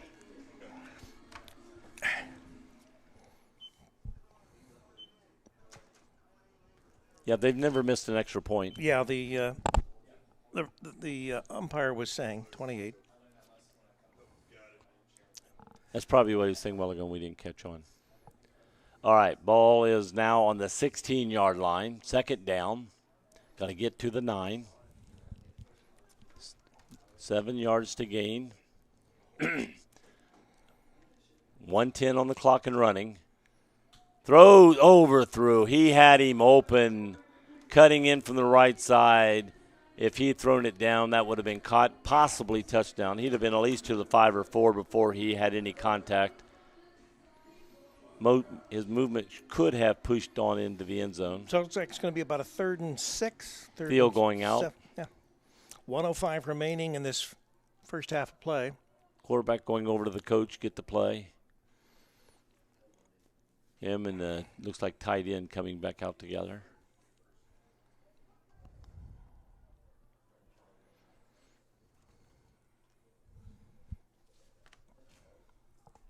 Okay, one in the backfield. Man of motion, fakes a handoff, throws to the end zone again. Oh, as the ball hit his hands, the defender hit him, and the ball goes flying. Good defense on that play. Good defense by the defender. Very there for good the defense on that Rockets. play. So it's going to be 4th down. So are they going Are we going to to kick a field goal? I think we so. are. Yes, we are. I think so. Here comes and David Rive. Who will kick that, Joe? David Rive from Puerto Rico. I hope Would you Madre Rive is listening and watching. get your coat there and wipe the mic off, please? Rive. Okay. David's back. The holder is the quarterback, number 12. Ball's down, up, and through. Looks. Oh, No, they're saying it's right. no good, Oh, no I good. thought it was good. Looks like they're saying just went right. So the trip down the field for the Buckeyes this time goes for naught. They're going to get the ball, I think, at the 20-yard line with 59 seconds. Do you think maybe we'll see some fireworks here? At halftime, you mean? No. You think the Rockets will try to go downfield? They with a may. couple Would throws? you? Well, I tell you, I don't know. They may just take a knee. I don't know. I think there's more fight in them here in this last 59 seconds of the first They may half. try one play or two plays just to see what it can happen. They don't want to throw an interception, that's for sure. Well, no, especially if it's a short. You're on the if it's- 20-yard If it's line. a short throw. Now, if they go down the field, it wouldn't be. All it would be is. They could throw a ball to the outside where Well, you let's can see catch what it, get they do, outside. Joe. Let's see what happens. See what they do. He's going to go back for a pass, throw it to the men coming out of the backfield. Got a screen. He hits it and gets tackled at the 25. Clock's still running. He did not look like he tried. He could have ran out of bounds, did not. But the coach is over here saying, hurry up, hurry up, hurry up. Yeah, I think I'm shocked he didn't catch it and just run out of bounds. He wouldn't have gained much more. down to 34 seconds. So we'll probably have one, maybe a second play. Depending on how quickly all this handles and we can get up. Oh, quarterback drops the ball. Ball's on the ground. Oh, he he kicked kicks it. it. That's illegal. That's penalty. illegal. You cannot kick the ball intentionally like that on the ground. Well, fans, welcome to soccer. Wow. And about 3 or 4 flags all threw in at the same time. Even I could call that one. Yes.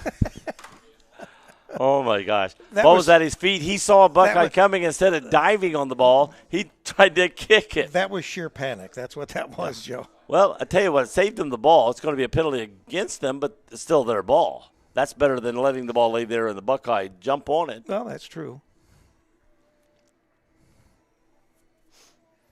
They're talking it over now.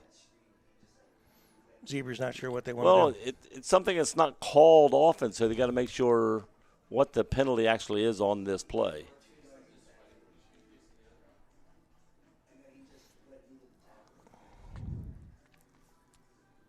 He probably doesn't even know the signal. I mean, there's 4 flags on the play, so you got to make sure everybody's flag was the same call.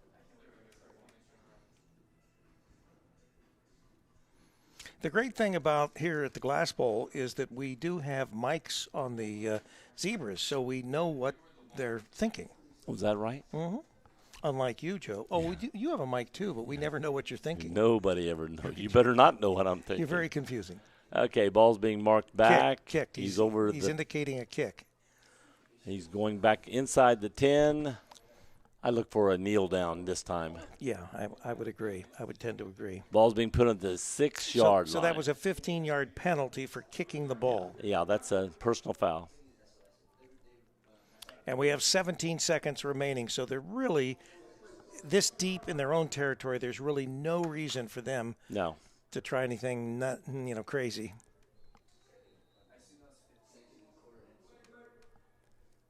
Second down and Forever. over 20. Second down on Dayton, Ohio. About 23 or 24 yards. Another penalty. Another penalty. So is this delay or they were chattering?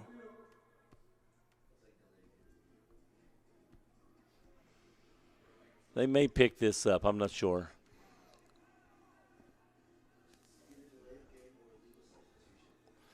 That's Player ran on the field, player coming off.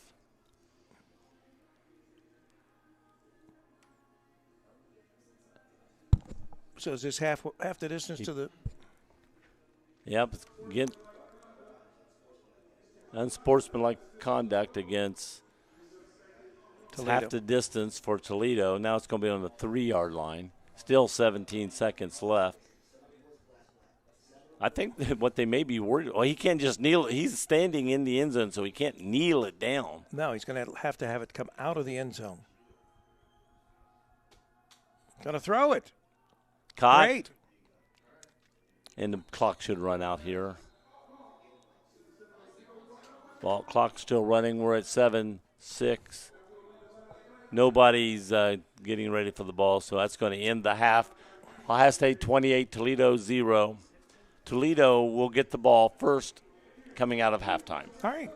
We're going to take a short break here, and we will be back. You're listening to CampusNation.com, the Internet Sports Authority. You can listen to Rick's thoughts as we take a halftime break here. Okay, Joe.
All right, we are back. We are back in Toledo, Ohio at the Glass Bowl. The University of Toledo, the Rockets, Buckeyes are being hosted. When we leave, it's taking us that way. Oh, well, we'll figure it out, Joe. We went that way. It would take But we do need some. I need some coffee or something because I'm not going to sleep while you drive. The way you drive, this man is the craziest driver. I want you to see. Oh, you want me to turn your mic up, Joe? It would be helpful. Well, I could do a. All right, how's that? I don't know. How's that? That sounds good. I'd like you to sleep while I'm going home because it would. I'd get there real quick and safe. Yeah, we'd be in a While ditch I'm somewhere. trying to talk and concentrate, you're talking constantly. Yeah, and this is the guy that tried to run all the red lights and tried to run the stop signs, and if I hadn't screamed at you, we would be dead already. I just went as far as I could before to see if you'd yell before I stopped. Right. Yeah. And it's like, Rick, please scream real quick, or I'm going to slam on my brakes anyway. Where'd you get your driver's license? Bedrock. Cracker Jacks, right? Yeah. Fred Flintstone Bedrock School of Driving. Well, we're just about ready to go to the second half. We got about 54 seconds and counting down. The Buckeyes up 28-0 over the Rockets. Let me see. I didn't think about Did this. we say the Rockets are taking? Yeah, the Rockets because the Buckeyes took the ball in the first half, so the Rockets will probably they'll be receiving. Their quarterback, I was checking this, or I thought about this, or I forgot, didn't look. Senior is a senior, excuse me, will be a senior fall of 2025. So that means he's a junior this year, right? Brilliant, Joe. That's profound. Well, usually if it says senior, that means senior right now. It says senior of 2025. Very profound. Captains are meeting, even though they already flipped earlier, they go out again. They can change their minds evidently and say, hey, we want to. But I think they've taken the ball. Ohio State gets to pick which side of the field they want to start on. Okay. You mean which side they want to defend? Defend, right. Well, that's where they're starting their defense on.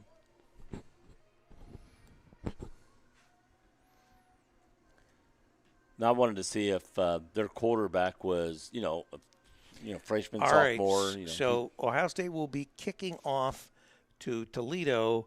Toledo will be defending the north side of the field. Ohio State will be defending the south side. Well, number 86 went out as captain. He's not on my sheet, so he must have been one of those new boys that was coming in. Number 5 for the Rockets. And number 5 for the Rockets was the captain, DJ Ornleff. Nice to mention the names. We also want to thank the athletic director here at the University of Toledo. We want to thank Dylan, who's the president of the club football team here at very helpful. University. Very helpful. Yeah, we and this has been the way even last year when we did the semifinals, which we'll be doing again this year toward the end of November. Always everybody very helpful and very accommodating here to take care of us while we're staying here. David Rive. Thank you, sir. Thank you, sir. Rive coming out to do the kickoff. Joe, don't spill this on the equipment, please. Thank you. Oh, they brought me water in it. Ooh. Yeah, and mine's got Jack Daniels in it. Good thing you're not driving. Oh. All right, we're getting ready for some football here. Second half from Toledo, Ohio. And the ball is up. Being caught at the 10-yard line. Coming around to the right side. Missed the first tackle. Broke away, going around the left side. He's still open. Look at this. He's still up. But finally, a host of Buckeyes bring him down. He ran about 80 yards. Merced Diaz, number 1 for – he's a wide receiver sophomore for the Toledo Rockets. Looks like number 6 coming out to be the running back, Mosby. Quarterback is Brendan Motter. And he's been very impressive in what we have seen in the first half. Strong arm, gets rid of the ball quickly. Fast is the word. Right.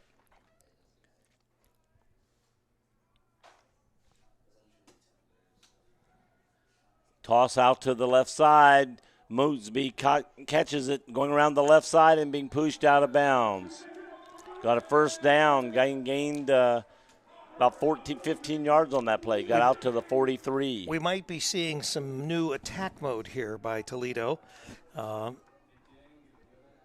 runner. That was the runner coming out of the backfield on the left side. So receivers opened the area up. He came out, caught the pass, and kept going. We have 2 to the top. That's number 4 and 1. 2 to the bottom, number 17, and didn't catch the other, maybe 7. 1 in the backfield. That's 13, not 7. And pass was behind as Diaz came across. The pass was behind him. Mosby coming out. And Bailey going in.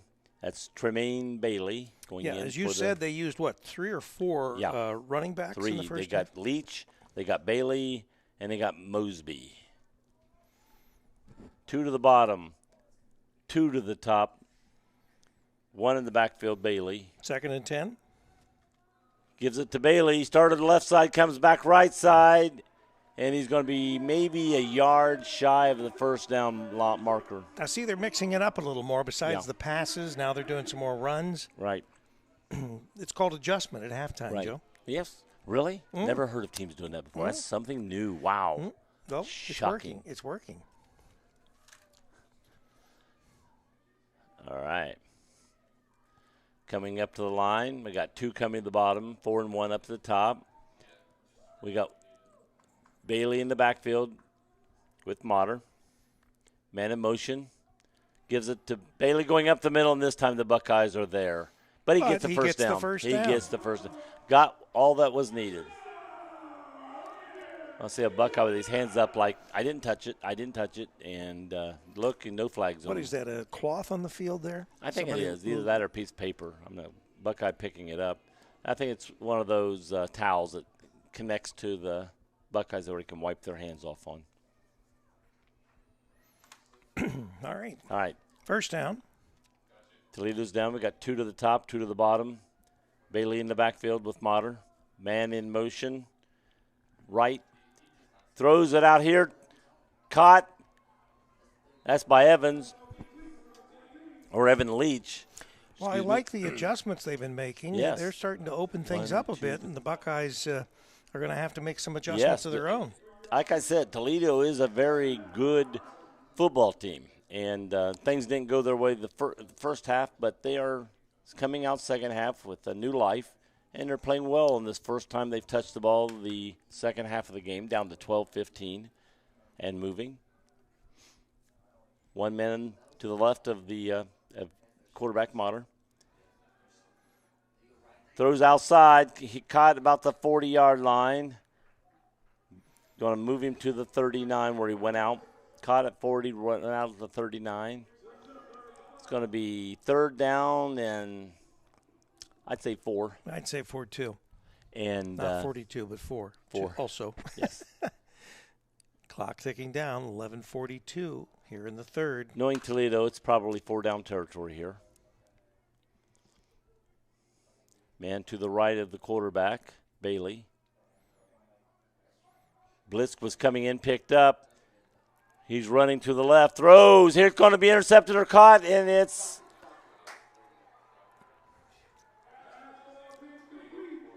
complete. Yeah, that was threading the needle. Boy, that was an incredible I saw throw. Buckeye coming in quick, but that ball went right to, was it number 5? DJ Ornleft made that catch. Good throw. As Good he was catch. hit. Yeah. 3 Buckeyes around him. And one was coming in quick. There's a flag over there on the sideline, Joe. As usual. We've had a few of those this game. Where's my guys supposed to tell me there's a flag on the field? Well, it looks like a flag. Very late flag. Yeah. Against the Buckeyes. All right, it results in a first down for the Rockets. Going to move the ball. They are moving. Is that a personal foul? Because it was late. It might be. Yep, they've come out here in the second half, and they've got, like you say, new life. Well, High State moved them down the field the first half, but now they're playing better and getting. Okay, that ball went to the 24 on the penalty.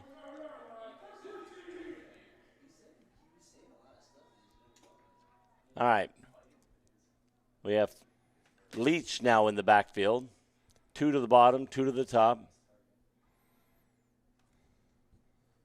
Going up the middle and caught. Going to get about a yard. Good defense. Is that number 5 catching number? Oh, that's number 14, not the receiver. Number 5 for Ohio State. Matt Humphreys with a good defense on that right there.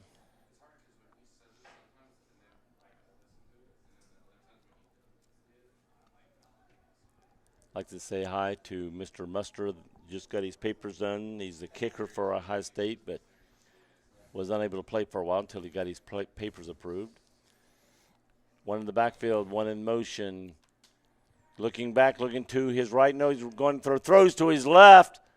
Got it. Oh, he did a great, what I call basketball checkout. You know, he was boxed out, the Ohio State receiver, and the ball was going right to him. The Ohio State player could not get around him to defend the ball. So I guess the question is, because it looked like the quarterback may have. Are they coming back? Yes.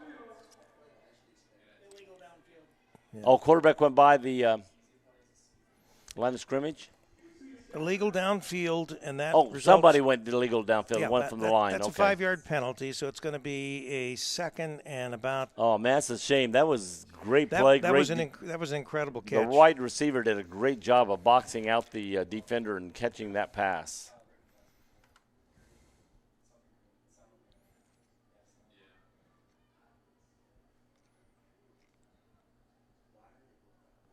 Okay, we got one in the backfield, 2 to the bottom, 2 to the top. Quarterback gets it. Looking back, looking to his right, throwing toward the end zone, and he caught it out of bounds. Yep, by the time his foot came down as he caught it, he was on the white. Just let him just a hair too much. Play was there, pass was there, just let him just a hair too much. Okay, still 28-0, 9:37 to go in the third quarter. It's going to be third down and 14. About 14 yards.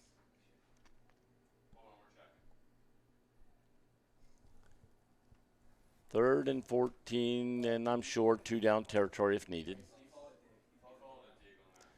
Number 1 and number 4 going to the top. That's Diaz and Miranda going to the top.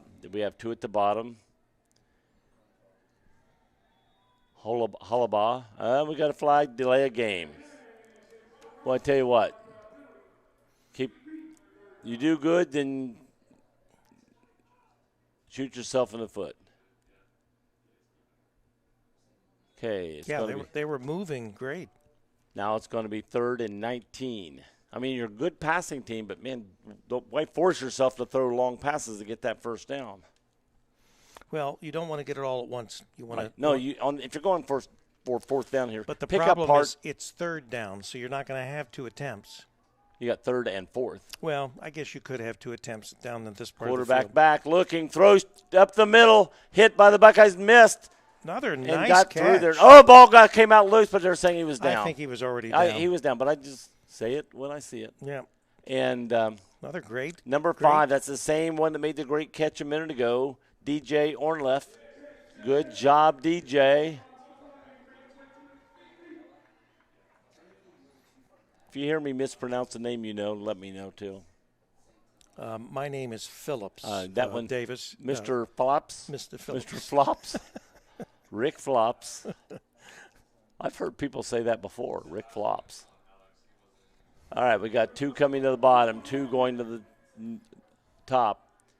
1 in the backfield to the right of the quarterback. Looking deep. He's going to his left side, being chased. Caught. Buckeye ran past him. 2 Buckeyes ran past him. He got knocked back to the 8-yard line. He's still running around. And then now he started inside the 10, I think, when he caught the ball. 20 people. And he's being tackled at the 12. Trying to stay free, end up losing yardage on that play. Did a great job of spinning and keep open. But he did pick up the first down. Got the first down, yes. Got the main part. But he was inside the 10 when he caught the ball, I believe.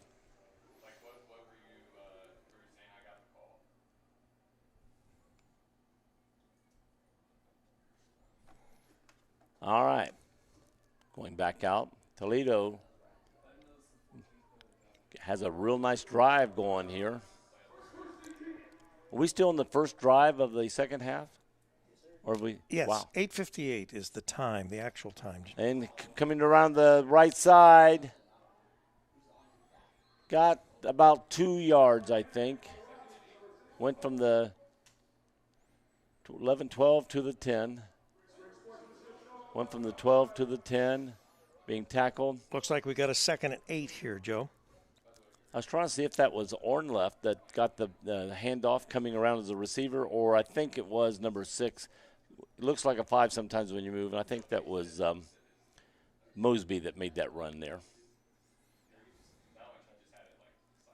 He's beside the quarterback. Quarterback goes back to pass, looking right, throws up the middle, tipped, and he tried to squeeze that in there. boy, and he did, and that was dangerous room. because it got tipped and almost caught in the end zone. Yeah, there was no room for him to squeeze it in.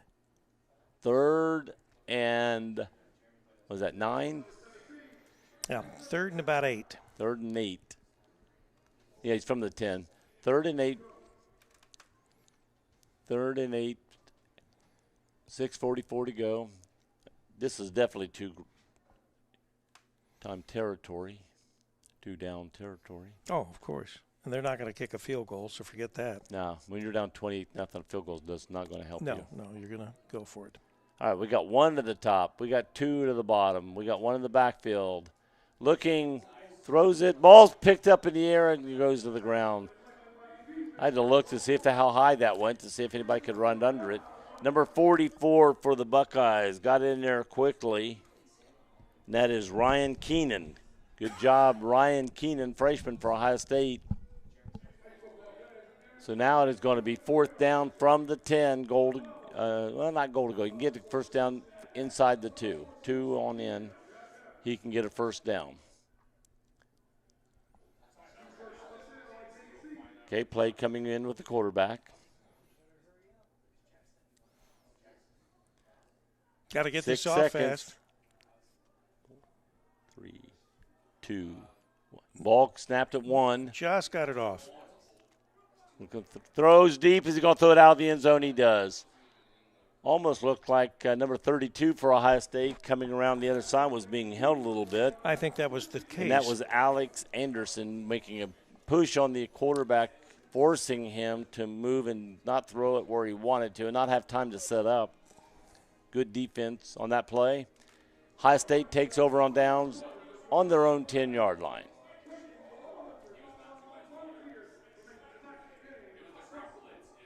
Okay, a goal for Ohio State here would be run the ball, run the clock out for the rest of this quarter on this drive.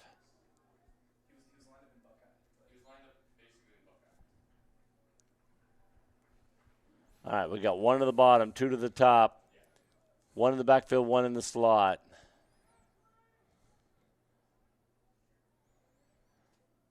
Fakes a handoff, throws up the middle. He's got the ball. He's taking off. He's running.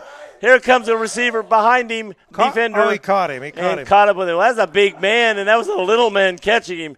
That was a great run by number 31 for Ohio State, and that is Aiden Donovan, tight end, sophomore, 6'3", 245 pounds. Well, if that doesn't get your blood moving. He was moving. Here we go. Set up. 1 man in the backfield. 3 to the top, 1 to the bottom.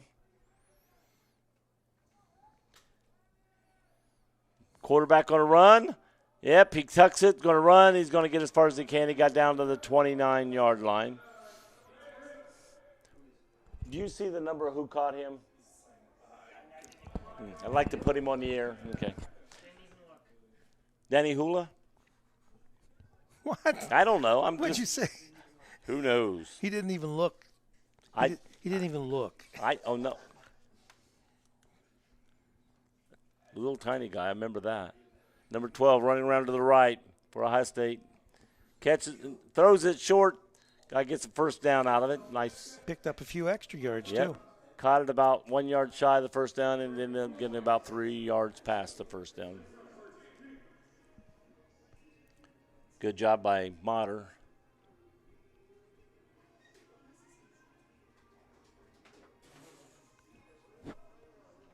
That catch was by Sam Garber, wide receiver, senior, 5'9", 180 from Worthington. In the Columbus area. And we got a flag.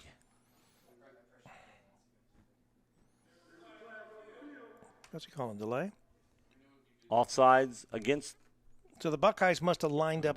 Some had to be lined up wrong because offense usually doesn't go offsides. They're moving or something. They've lined up offsides when they got set and got a 5-yard penalty. So it's going to be 1st and 15 from the 26-yard line. Got to get down to the 11. Oh, snaps it. Jonathan, I don't know if that was on purpose or not, but that ball went almost over Jonathan Thiel's head. He jumps up and catches the ball, and he's not a tall guy. It wasn't snapped to the quarterback. No, and I don't know if that was not on purpose or not. Thiel's 5'8". So it's going to be a 2nd and 10. 2nd and 10. Because the quarterback did reach for it, so I think it was by accident. Yeah, I don't think that was a design play. Give it to Thiel again. He's running, and he gets inside the 15 to the 14. Nice run by the senior.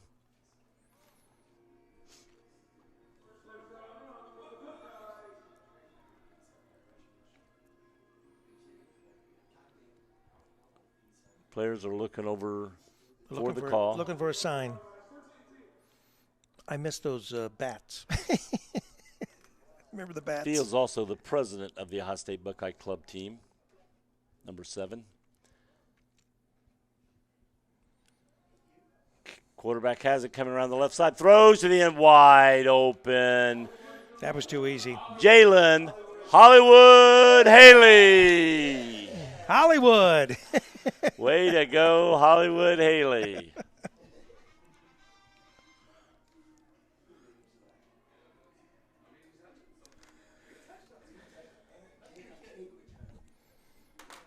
That was a great play by Nico Pappas.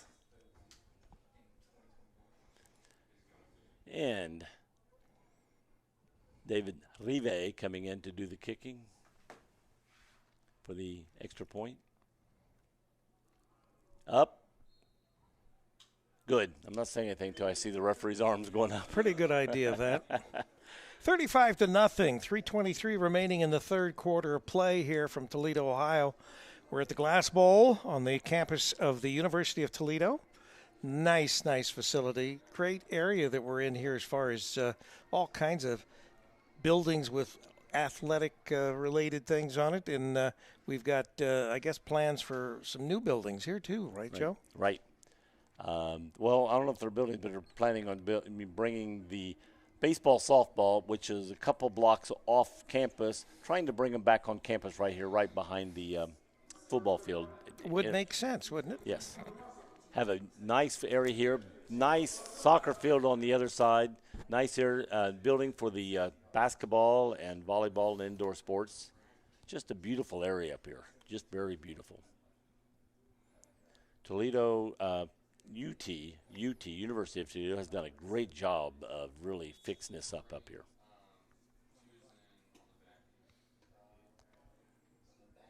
And the kickoff caught at the 11-yard line. The 16-yard line. He's bouncing around, going to the left side. He's broke the goal. He should have kept on going. No, he's going to come back to the other side. He's losing ground, going backwards each time. Just about time he cleared the corner and brought down. Where is he, Joe? I don't know. We got a Buckeye down. He went down. into 3 time zones on that run, I think. We have a Buckeye down. Buckeye down. I'd like to know how much yardage he got into that run. He was running this way, that way. He gained yards, he lost yards, he regained yards. Now, did you say something about a running clock? Yes. And the only time it stops is for injury and timeout. It starts now, 35-0? Okay. So we have a running clock, so this game could end quicker. And the coach intimated that if it got done by 9:30, he would come up and have a conversation with us. Well, we'll go down because I think they've got some mics down here to the field. We'll go down to your buddies down the way here and have them talk to Coach Grega and see if he plans on coming up or not. Okay. And we'll only need probably one camera to do that, so I can start packing the other cameras even if As we talk. Coach comes up. Yes. All right, we got one in the backfield with the quarterback, one to the top, two down here at the bottom. Throwing to the back out of the backfield, gets to the 30, 35, over the first down. Nice run, very good run. Let's see who it was. By number 6, he's going to have to come out. He lost his helmet. Tariq Mosby. Nice run there by Tariq. And he realized he lost his helmet. It's got to come out. Coming, and number 21 replacing him.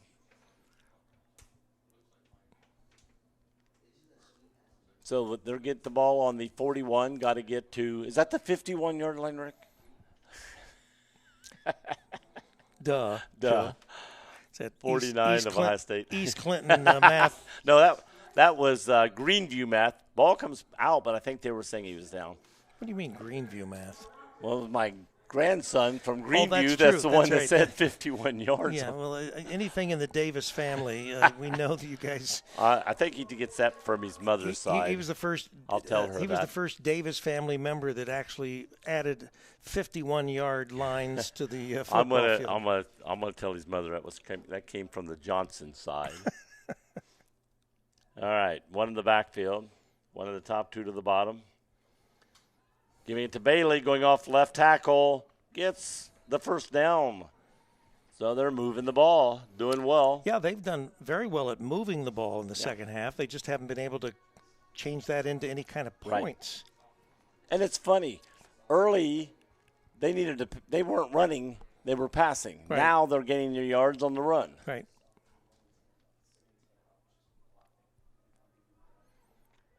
All right. One in the backfield.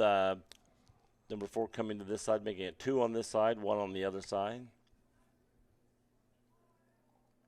17 in motion, going to the top. Faking. Throwing to the runner out of the backfield. Ohio State up to meet him. He's going to the left, gets some yardage. He got up to the 45-yard line. So got about 3 yards on that play. Nice little juke there. Yeah, he took something that was nothing at first because the Buckeye was coming up. So they have it. And made yards they have on it that now play. at the 55-yard line, Joe, according to your Yeah. grandson. Going my grandson. On the Buckeye side of the field. One in the back, 2 to the top, 2 to the bottom. Goes back, looking, throws to the right side. Ball tipped up. No income. Oh, we got a flag. A little late after the play. I got a hold on the defense. So Buckeyes will have the penalty, and After the play over, Toledo ball down, will then move the flag ball. comes out and shows a hold. Hold is before the ball is in the air, but the flag didn't come down until after the play was over. so Coach Greg is trying to get the attention. He wants his team over, I think, or something. A couple players anyway. Oh, quarter's over. So he's telling boys, come on over, quarter's over. Oh, at the end of the third quarter, the Ohio State Buckeyes 35, the Toledo Rockets nothing. But they are moving.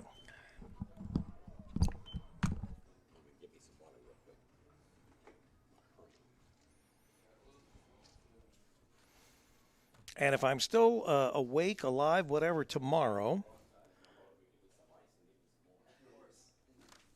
Wake Up Wilmington at 8 a.m. from the 106-year-old Murphy Theater in downtown Wilmington, Ohio.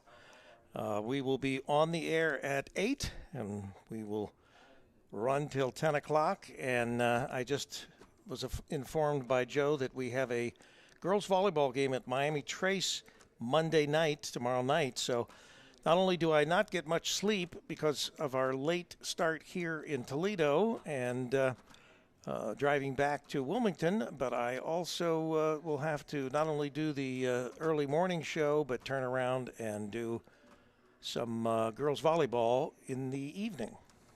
That'll probably be with Charlie Hargrave. And Joe Davis said he may be available for Monday night. So that would be good. Also, Sean Grooms will be there.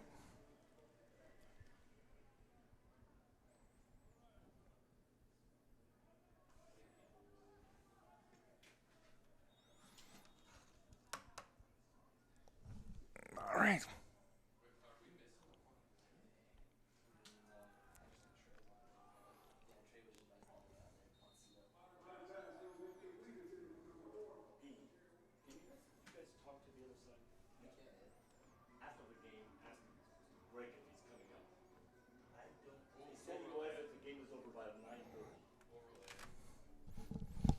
Yeah. Yeah, just ask him. It's no big deal.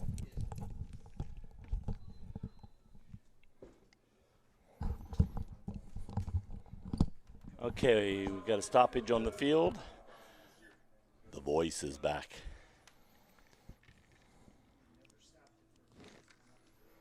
So they're discussing something. Yeah, got some ice cold water and helped. You should have seen me out there. I was actually running down the corridor. I would have liked to have seen that. It was run lip, run lip. Yeah. And this is a fairly large press box, and they have a long hallway that leads to the various offices and Well, I other retired boxes. from basketball refereeing, and I got talked into doing some junior high games this year. I don't know. Ooh. All right, got a blitz coming in, runner up the middle, bouncing outside. Buckeyes are there. Take him out of bounds. About the 28-yard line, 27-yard line. I just got a notice on my camera phone that my sleep has kicked in. So I'm supposed to be in bed right You're supposed now. to be in bed right now. So that I can get up at 4:30, 5 o'clock in the morning for the morning show. Well, go ahead. Now it says my sleep is off, so it must have been listening to me. Quarterback trying to get Bailey fixed up back there in the backfield. All right, hands to Bailey going right up the middle, but he's met with a host of Buckeyes. Great job right there. I usually go to bed, Joe, anytime from about 9 to 10:30, 11 o'clock, just depends on what's going on. Well, I watch Hogan's Heroes every night at 10 o'clock, Well, so see, I cannot. You're an old man, but And if I don't watch Hogan's Heroes, I'm watching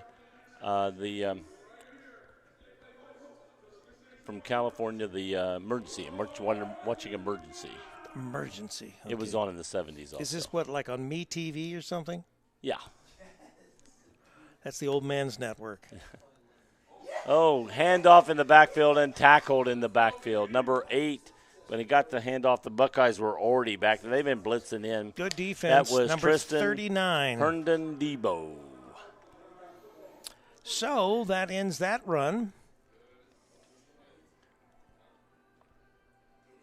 Buckeyes taking over the ball on the 30-yard line, of their own 30-yard line. 12:41 left to go in the game, and the clock is running. Only stops for timeouts or injury.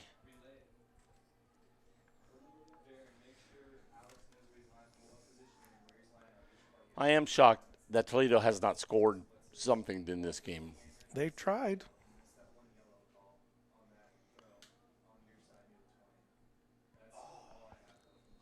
Pass. Little slant play did not I'm complete. really shocked that they're just not going to try to run the ball and keep it going. Well, they don't have to worry about it. It's going to go no matter what now. That's right. The clock is running. It's a running clock, Yeah. Joe. I That's just why they said call that it and a then turn running around. clock, because the clock runs. Oh, daggone it. You got to learn these things, man. Tell me. You So they stop- can you stop- pass the ball now Joe, without worrying you of the clock stop at stopping. red lights and you stop at stop signs. No. Quarterback keeper after the handoff, coming around the outside, goes down, did not slide, so he was tackled. This is a back. No, that's the regular quarterback. I thought for a minute there, I thought that was a different number. Thought we had a backup quarterback in there. They're going to be But, calling up for Pappas you. is still. They're going to call up for you shortly, Joe. You've got to go down. I'm going to go down. I'd go down all right. Number 12, Pappas, is still in as quarterback. We got one in the backfield, two to the top, one to the bottom.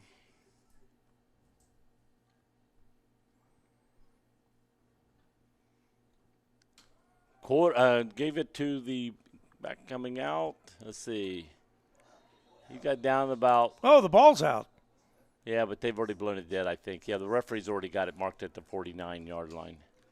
Or is that the 51 going the other way? I'm not 51. Sure. That's the 51. Okay.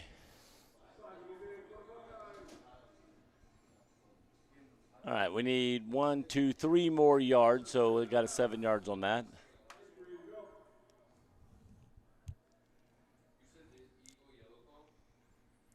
Papa's still in the backfield, one backward with him. Hands off, coming up the middle. 26, 28. Ethan Young, Joshua Clemens. Let's see. Well, if the coach comes up to talk to you, 26. We've certainly answered Ethan some questions Young. because he was quite concerned with this Rocket team, and the Buckeyes sort of stepped it up to the next gear. He may have thought they had some bad practices this week and wasn't sure how they were going to perform. Man in motion, gives it again to Young, going up the middle. Young is doing good job coming in, getting to the 35 of the Rockets. 2nd down and 3. Young's been getting the boatload right here at the end of the running on this drive. We got one at the top, two at the top, one at the bottom. Number 21, 27 down here at the bottom. Hands off to Young, going up the middle over right guard. They're going to give him a 1st down, it looks like, from where they marked him. Going to put him at the 32. Yep, marking him a 1st down. According to Joe Davis, we have girls volleyball at Miami Trace. Logan Elm will be hosted. That'll start at about 5:30, even though we really don't get underway till about 6:15. But it just depends on whether we're doing I'm going to do my best to be there. Freshman and sophomore, or freshman and junior varsity volleyball. I don't fall asleep. Yeah, you. We have to worry about you. And the snap. Fakes a handoff, throws to 27, coming off the right side, catches it, gets another 1st down. That was another sidearm throw. Yeah. 27. That is Charles Civiletto. And I was talking to the coach beforehand about him. He walked by me. I wanted to get his name right, Civiletto. And he just got it. So we're getting some new numbers and faces in this game right now for the Buckeyes. Throws it out here to the right side to Civiletto again, catches it. Won't go down, and finally a couple guys come and join in, and they put him down about the 13. So he gained about 7 yards on that play. Yeah, good pickup. It's going to be a 2nd and 3. 7:40 to go in the game. Clock running. Fields in the backfield now with Pappas.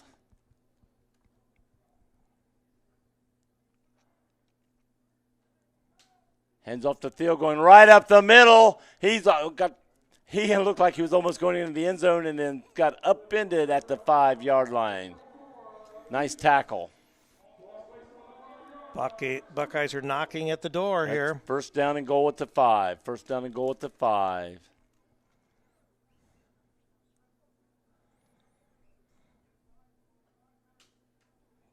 Looks left, throws up the middle. Ball was tipped up in the air, but receiver couldn't find it, and it went out of bounds, or out of the end zone. Somebody was down for the Buckeyes, and he's not.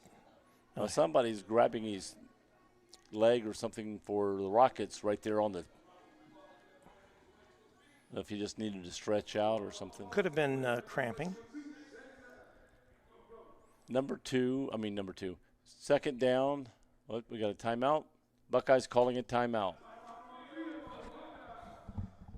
Timeout with 6:33 left to go in the 4th quarter. It's 9:23. Yeah, we're getting close to the witching hour for Coach Grega. So. Right. He said 9:30, and he didn't say like on the dot. It's like if it was 9:40, Well, I think 9:45, he still might. So yeah, we're going to have him check to see if he wants. I mean, after a nice win, he might be in a great mood and want to come up. Yeah, on the other hand, he may say, "Hey, I want to get home." Well, we both do. Which I let him know. But we will. We're not unhappy if he says, no, "I can't make it tonight." No, but I said, we need to. We have a long drive too. We want to give the coach an opportunity if he wants to speak to Buckeye Nation, right? Right.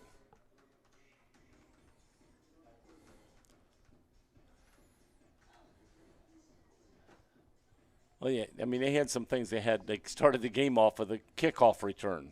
Special teams did good. Well, that always takes the pressure off, doesn't it? It does. The defense and the offense has answered the door when the bell rang. So they've been doing well. But it looks like we're going to have two running backs in the backfield, man in the slot to the right, one to the top, one to the bottom as receivers.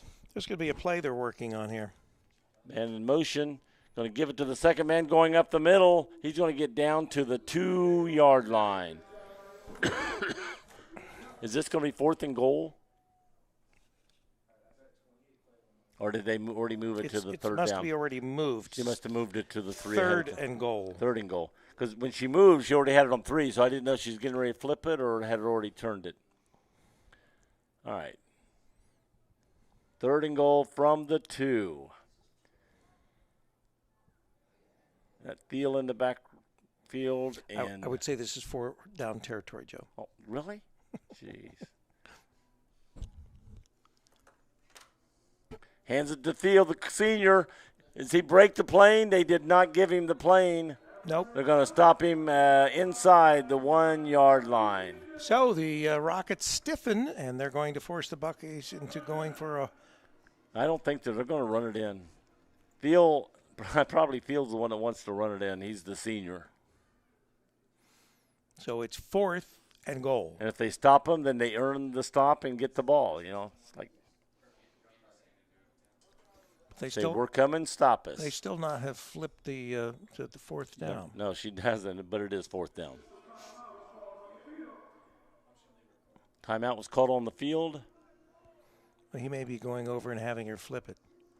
They may be checking to see what down it is. They're going to talk to the other officials. What down is this? What down is this? You're listening to CampusNation.com, the Internet Sports Authority. Joe Davis with yours truly, Rick Phillips, here, coming from the Glass Bowl on the campus of the University of Toledo, here in Toledo, Ohio. Ohio. She just flipped it over to the 4th down. All right, so it is 4th down and goal. Or I can't tell. It's a long way away. Yeah, it is. This is a huge stadium, and we're up high. At least 10 feet up, right, Joe? Right.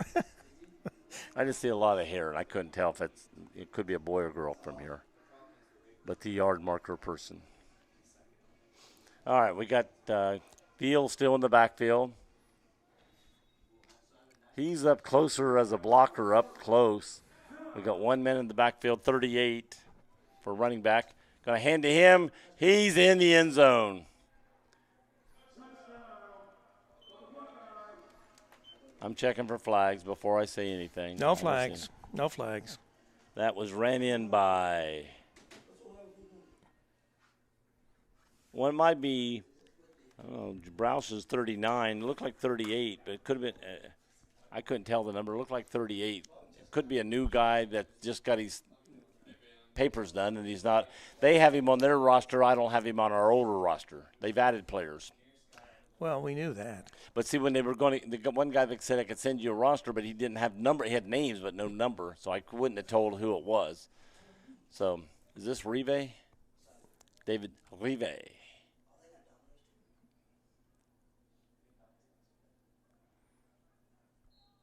And good. Makes it 42-0 with 4 minutes to go in the game, clock running. Well, I'm sure the Rockets would like to get this ball back and run it in for a touchdown. Oh, they need to stop for. They want to take this goose egg off the board. So this ought to be an interesting series for the Rockets. Did stop for ball. Exchange of 3:59. Buckeyes ready to kick the ball off to Toledo Rockets.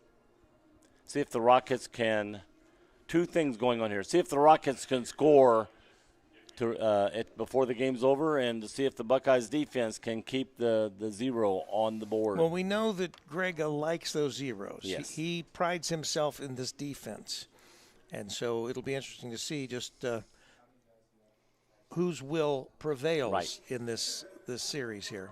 I mean, that's one thing that's going to make this interesting right here. Can they score and bust up the scoreless game, or can the Buckeyes end it with a zero for the defense? Kick is up. It's high. It's short. Hits the ground. Bounces right to the receiver.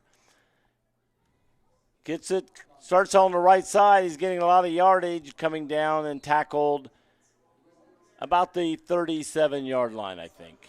See where they mark it. Going to mark it at the 36. I gave him an extra yard. They're not giving it to him. Clock is running. 3:25 and counting. Yes, it's been a running clock here for most of the second half. Once the Buckeyes hit 35. We got 10 guys, I think, on the field for the Buckeyes. Yeah, there's only 10 Buckeyes out there right now. Well, there's no penalty for 10 guys. No, but, I mean, one guy went off the field, but nobody replaced him. Throw to the right side. Caught. Nice catch. Not kept in bound. Yeah, he's still juking. He's still jumping around, and it won't go down, and finally does. They'll give him to the 50, I think. They're going to give him right to the 50. Got him a first down. Just shy of the 51. 240. Ball going down. Here comes a player in. Yeah, they played that whole thing with 10 players on the field. Your right grandson won't forgive us for his 50. He's not listening, so I'm all right with that. How do you know? It'd be past his bedtime.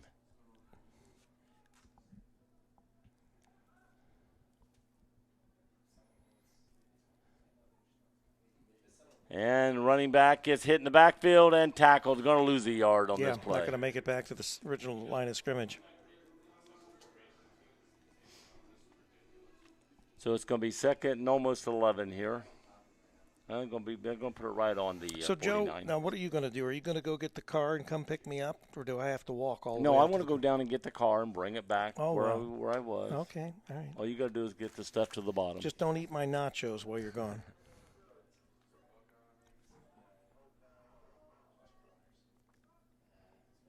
And get ready. Here's a snap. Throwing up the middle. Almost, and it threw it behind the receiver. Almost intercepted because the High State looked back, who was running with the receiver, and all of a sudden saw the ball coming, and he tried to hit the brakes, but it went behind him too. So we've got a timeout, Toledo or Buckeyes? Buckeyes. Buckeyes call a timeout. Yeah. With 1:26 remaining in this. Third down and 11. Buckeyes ahead 42-0. Is that their last time out of the second half? This might show you some seriousness to want to keep that zero on the board. He's going back out to say something to the official again. Yeah, Greg is on the field. I don't know what he's talking about here. Saying the one official that was in on that is now going over to the Toledo coach. Wait a minute, Greg is holding up the Buckeyes coming on the field. Well, he's just giving them a couple words before he lets them go back out on the field. He told the referees to ask Toledo's coach something. They're going over and asking the coach. Then they're going to go back and relay the message. You think they're going to meet at Texas Roadhouse for dinner? Yes, that's where we're going, Texas Roadhouse. Mm-hmm.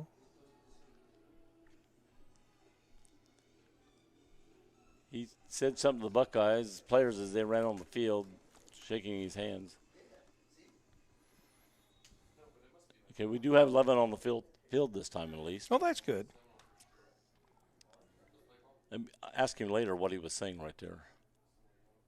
If he comes up. If he comes up. Ball going down the middle. It's caught. Nice pass. Caught by number 1. That shows you Motter threw a nice pass. The strength, and that was a bullet. Merced Diaz. That was a bullet. Well, that just goes to show you these Rockets are not giving up, and they're going to try everything they can to put this into the end zone. So I would imagine we may see several, 4 passes.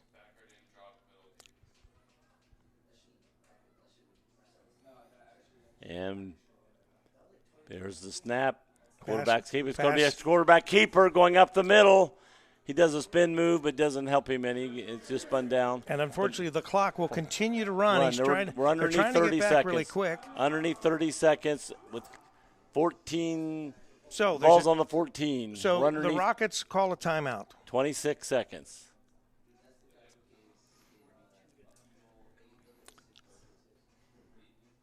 Do you know how many they have left? How many timeouts does Toledo have left? So they've got 2 left. Two left. left.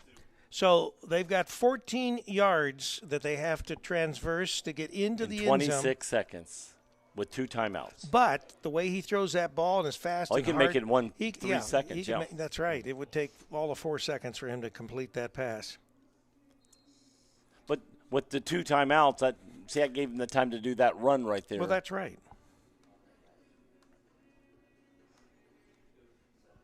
So if the Buckeyes are looking straighting on pass, they can fake them with a run play or Right. the quarterback draw and call a quick timeout. All right, we have one in the backfield. That's Bailey with the quarterback, Motter. 1 to the bottom, 2 to the top. 2 to the bottom, sorry. Didn't see number 1 there. He's there. Quarterback going to run it again. He's seen to the left side. He's running. Buckeyes bringing back about the 12-yard line. Hit his knees. Out of bounds with 17 seconds. At 13, it's going down. Timeout. So Toledo's with taking 11 seconds. It's timeout here, trying to give them one more shot into the end zone here to try to score. There could be a couple plays left if they pass instead of running. Yeah. But he got down to where it's closer. Typically down here, a pass will take you about 4 seconds. And you can hit a running back coming out of the backfield here. Closing the windows. I thought he was going to jump on the field for a second. Were you about ready to grab him and say, no, don't? No, don't jump. Don't jump.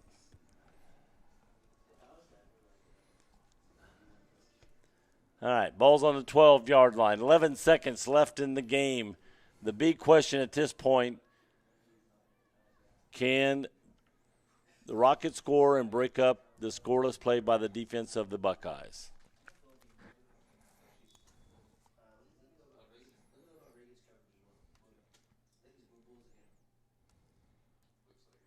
Going back, looking, throwing right. Oh, is that intercepted? And it was intercepted. Game over. We put the ball on the 5-yard line. That is the ball game, people. Clock's down to 0. Final score, 42-0 here at Joe, the Glass Bowl. you go ahead and close it off. I'll start packing, and Okay. we'll wait to see whether I'll wait to see Coach he's up Grego there. will come up. Hey, this was a great – I don't care what the score is, 42-0. This Toledo team did not give up. This Toledo team was very good today. They had some very good players on this team. The Buckeyes just were the better team today, I tell you. If they met again in a couple weeks, you don't know what's going to happen. They're meeting, shaking hands, patting each other on the back here, going across at the 50-yard lines, showing good respect for each other in this game. I don't have stats to give you or anything saying what yardage or how much. They don't have that for us, but I can tell you that both teams played excellent today. The Buckeyes got to play some new guys that haven't been on the field for a while right toward the end. And some of them I didn't have names to give because I think they were the ones waiting on papers, and I didn't have the newest roster. I'll have to tell the coach to get them for us so the next time we do the game, they can have them for us. I think it's a home game. They're at against Wright State, where Rick and I both went to school, and I'll have him give me the updated roster so I can have the correct names on the field. I love to give players names when I can. They listen to these games later, and they love to hear the names mentioned. I would. I didn't look down to see. No, there's Greg. I can still see Greg. He hasn't talked to his players or anything yet. I'll keep watching. But he's going to, after the game, he'll go over and talk to his players for a while.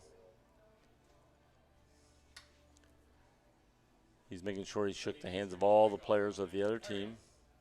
Well, we'll just figure that he's not coming up then. Thanks. Well, have a good one. Yeah. What they? See you back. Well, I'll keep talking until you get to point we're done. Yeah, we're done. We are done. Yeah. Okay, I didn't want to see him walking across the field and we've already shut off. That's the reason. Well, no, they turned the walkie-talkies off, so they Oh. couldn't communicate with him. So we'll just. Well, it's 9:38. He said 9:30, so I should tell them when he gets over there to say, hey, we've already shut off. Well, thanks, everybody, for listening. We'll be at the Buckeyes next week for the game against Wright State. Today, they played Toledo Rockets and was a very good game. This is Joe Davis and Rick Nelson for Campus Nation saying, did I say Rick Nelson? I love Rick Nelson. I know you do. Rick, and for Rick Phillips,